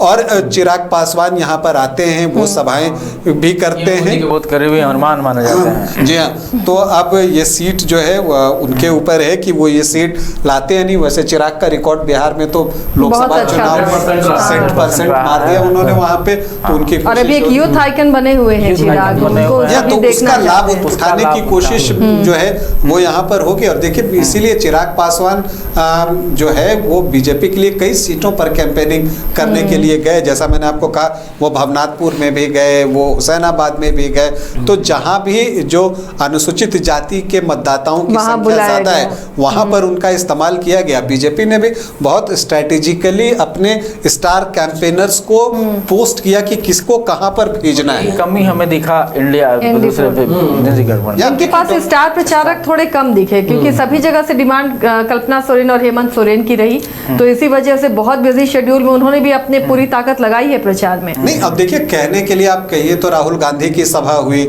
मल्लिकार्जुन खड़गे भी आए, सुप्रिया, लेकिन झारखंड में वो कितना जैसे प्रभाव डाल विधानसभा पाएंगे? चुनाव में अक्सर देखा जाता है बिहार का बिहार अभी आपने लोकसभा चुनाव देखा था बिहार के अंदर जितने भी हुए ज्यादा उन्होंने अपनी कैंपेनिंग नहीं की क्योंकि वो वहां पर जो है तेजस्वी